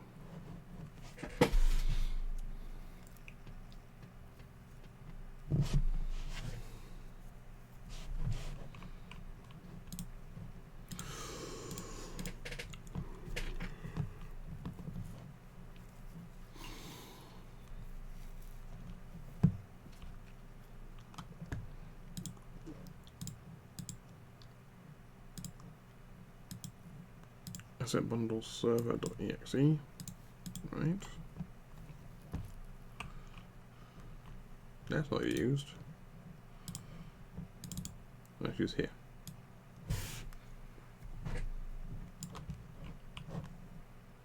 Oh, that's why. Because I'm looking at the wrong thing. I want to load assets. Initialize, don't destroy load. Set development asset bundle server. Use the following code will allow embedded in the project, for example via streaming assets folder, which is where I want to put it. So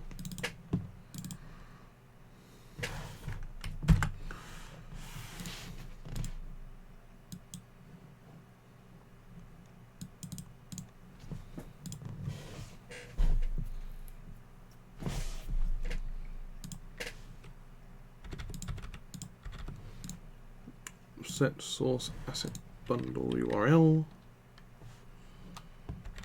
application data path.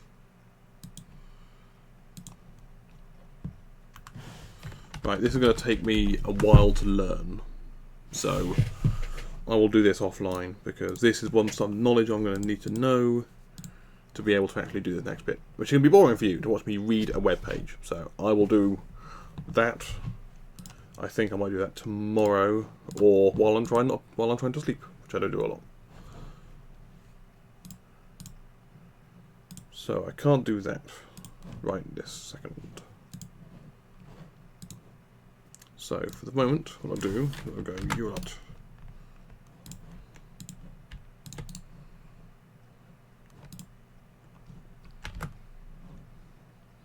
stash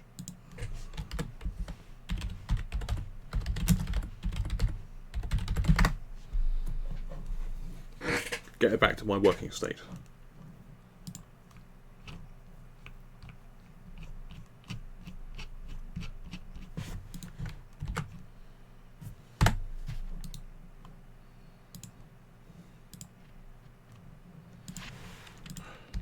Why do you...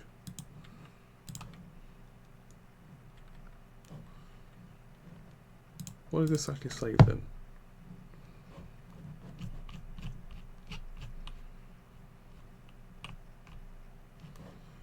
Oh yeah, prefab positioning, that kind of thing. Cool. So that's going to take too long for me to do, so I'm not going to right now. Instead, let's sort out some effect and audio hookups.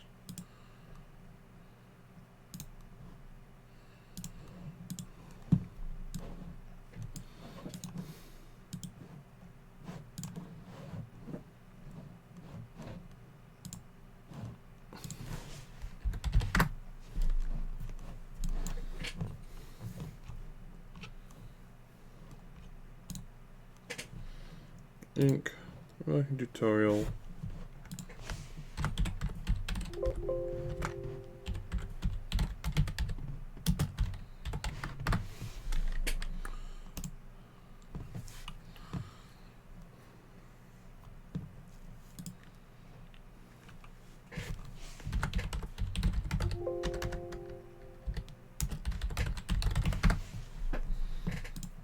So, I will have this over the side for reference, because I need to write stuff to do with it. Conversation controller, not using that, or that, or apparently that.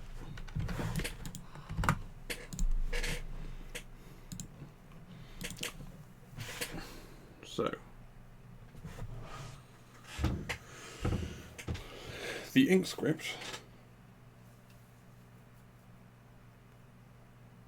is going to have the external functions, because that's what they have to be. So let's go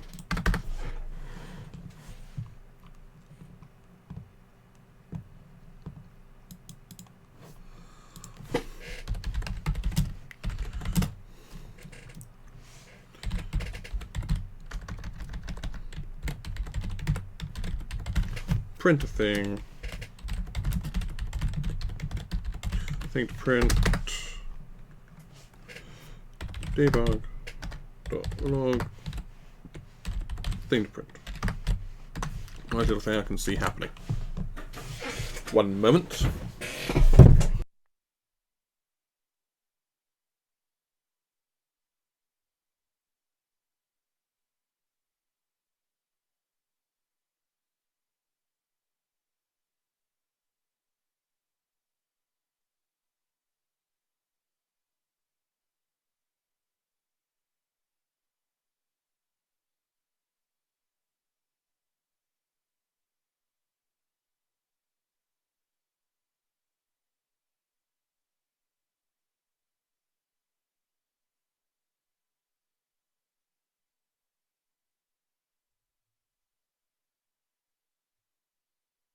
There were more people to do with voting.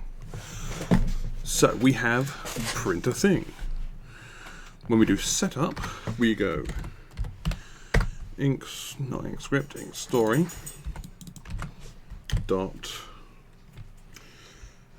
bind external function. The external function is called print a thing.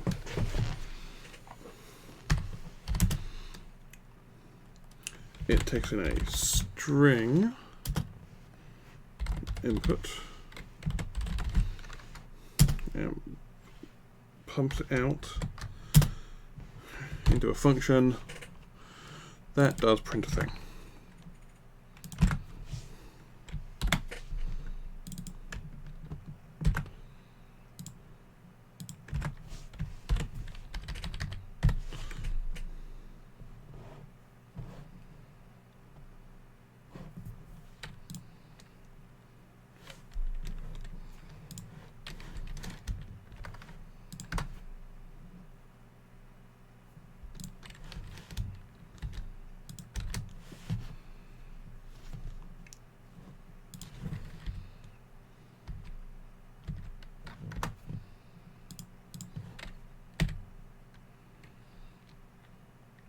What's wrong with that?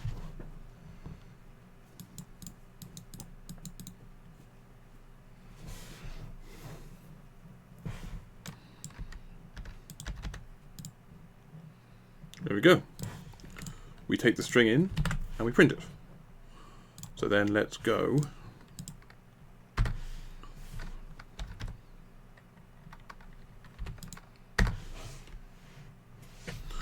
we then need to define it at the top, which is external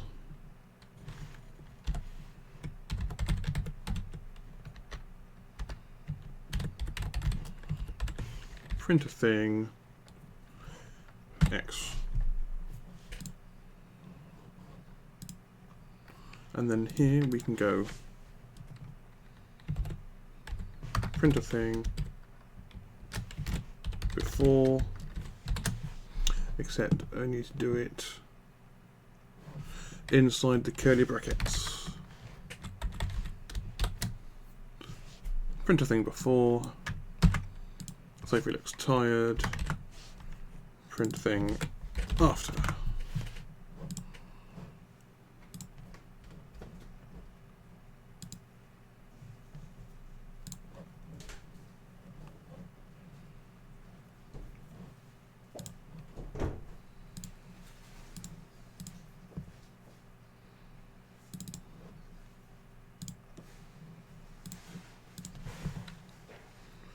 Are those still there?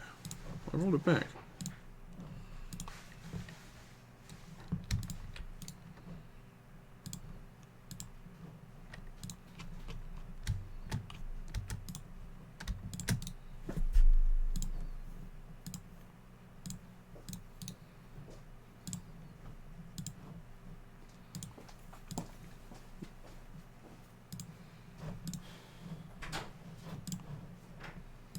Right.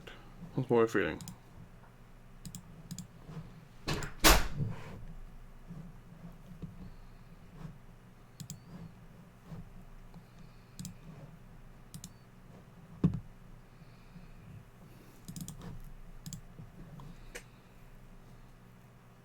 Sophie looks tired. Before, after. So if we then do that,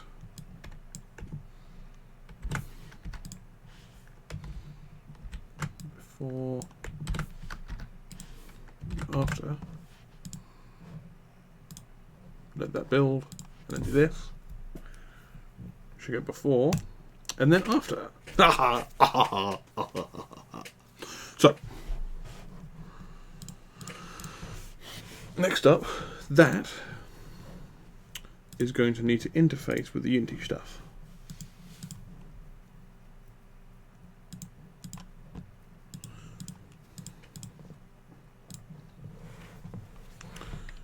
So, what I want to do is I don't want to bind functions here. I want to do it in the function binder, which is going to be a new script.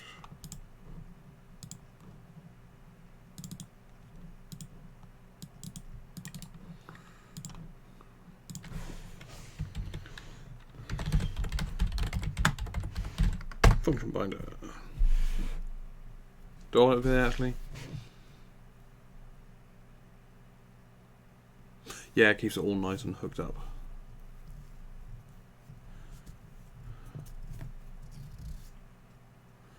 The function binder is actually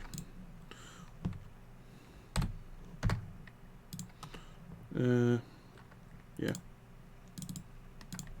Character conversation controller.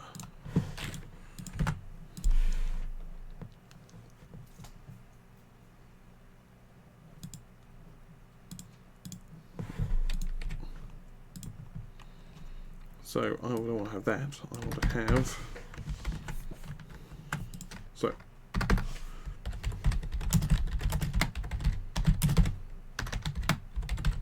bind function.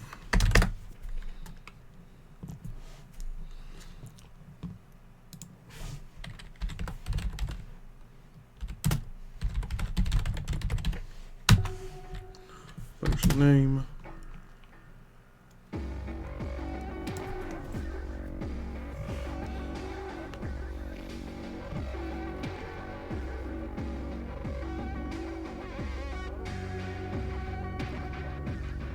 It's all going to be taking strings.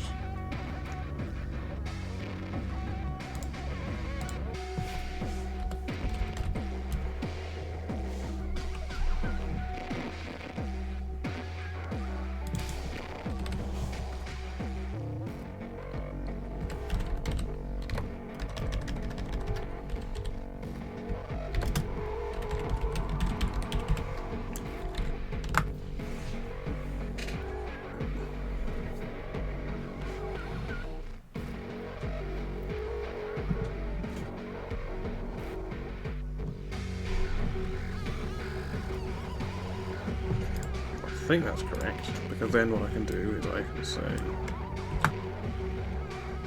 bind external function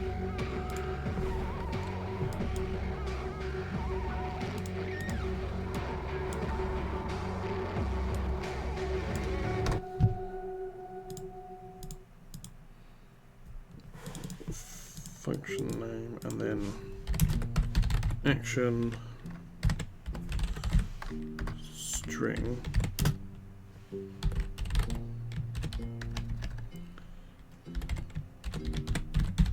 act perform.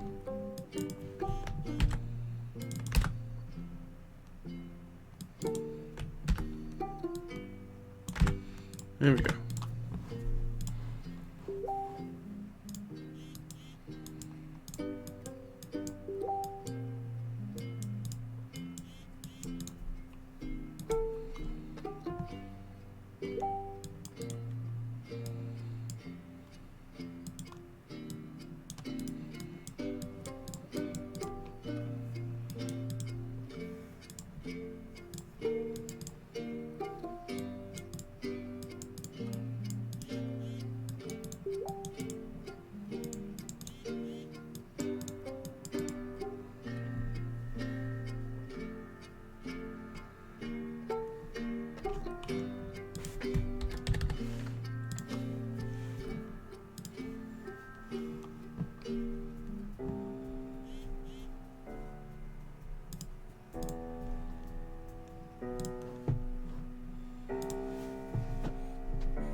Sorry, I blanked out there entirely. Look at what I'm doing. Yes, I was hooking up functions.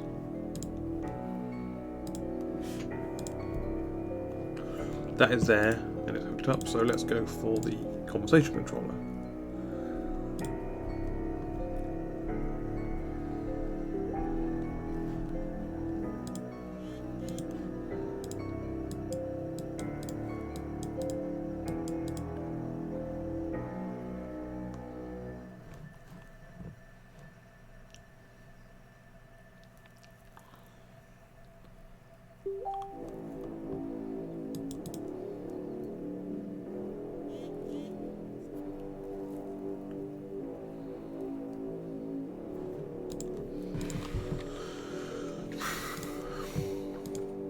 I don't really want to put it in here, but encrypt the new dash.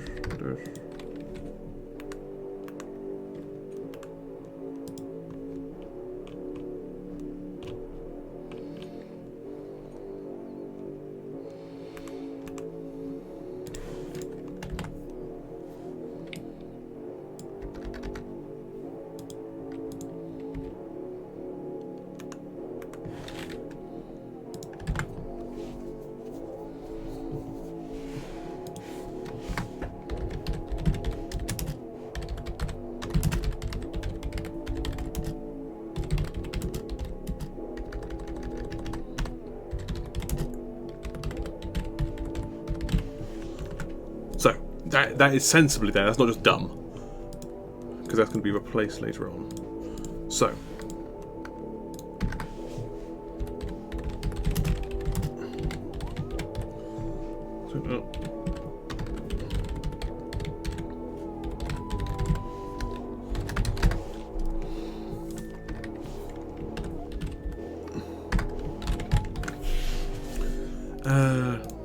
so let's make a one called play sound.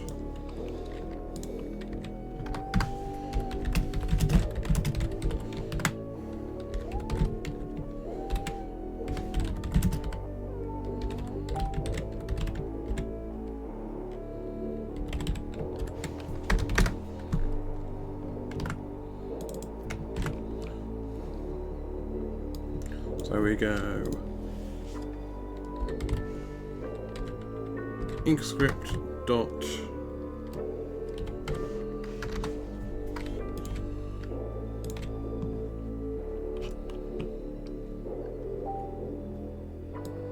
bind function.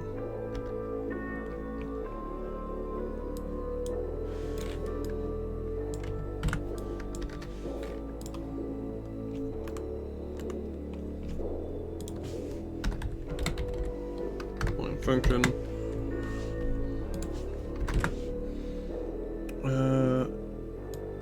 It's called play sound. Play sound. Function is play sound.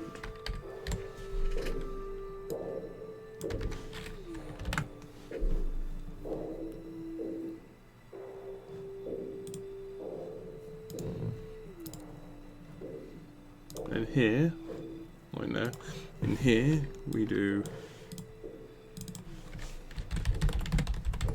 play sound, sound name,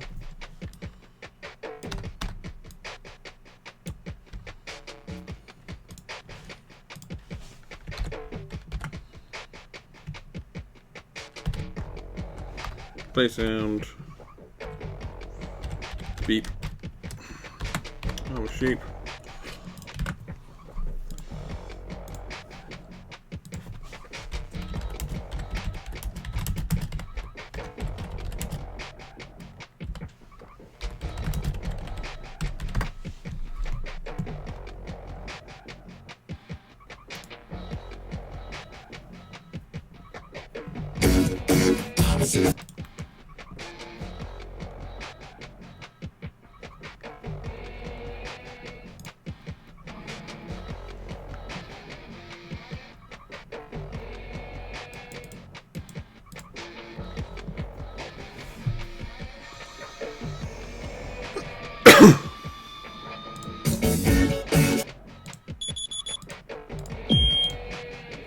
Ah, screw it.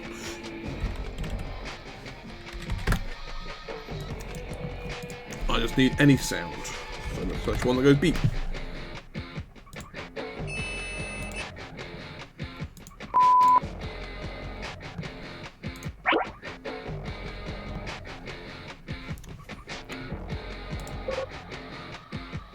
This one that goes beep.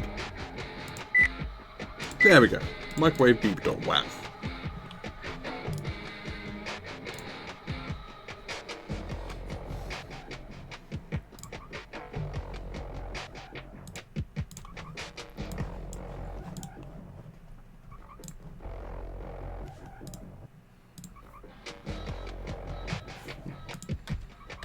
Resources.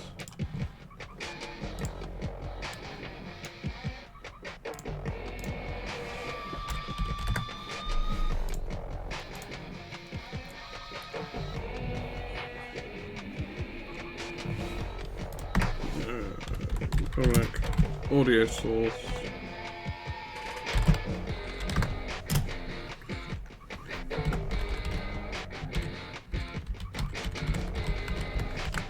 Sound effect source.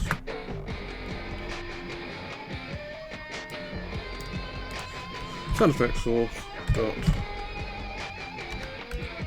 clip equals resources dot load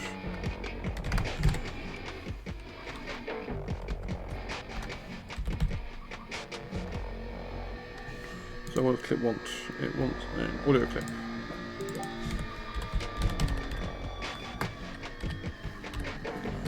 Author name, sound file name,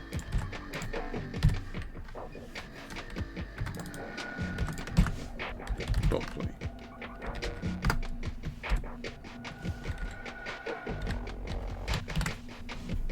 So that should grab the beep from there, stick it in an audio source thing, and then play it.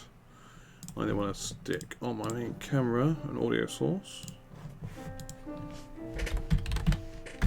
because I can't be asked with working out distances, and go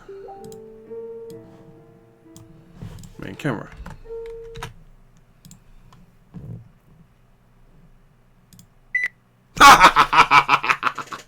Oh, that works. Do sound effects. Boom, done, finished, next.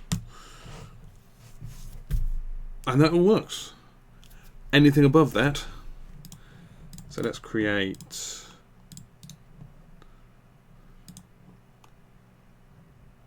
that means I can just run any function. I can make any function down here and run it. That allows custom sounds.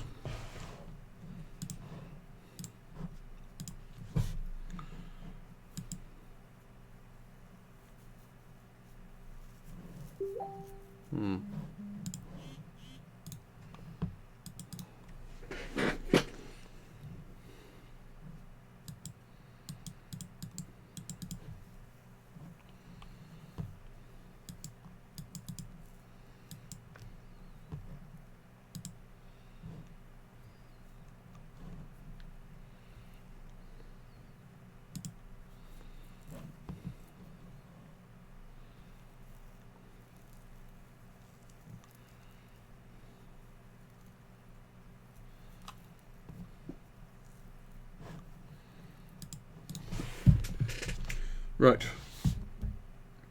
Now that I've got that bit up and running, I think I'm going to stop now. Because I now have a way to stick functions in super quick and super easy. So when I get around to making some nice functions, I will stick them in, say, run this cool effect, and a cool effect will run, and we're done. That's it. We don't care. So that'll do it for now. I'm going to go and have the longest bath I've ever had, which is going to top 2 hours. So, for now, I shall catch you later on.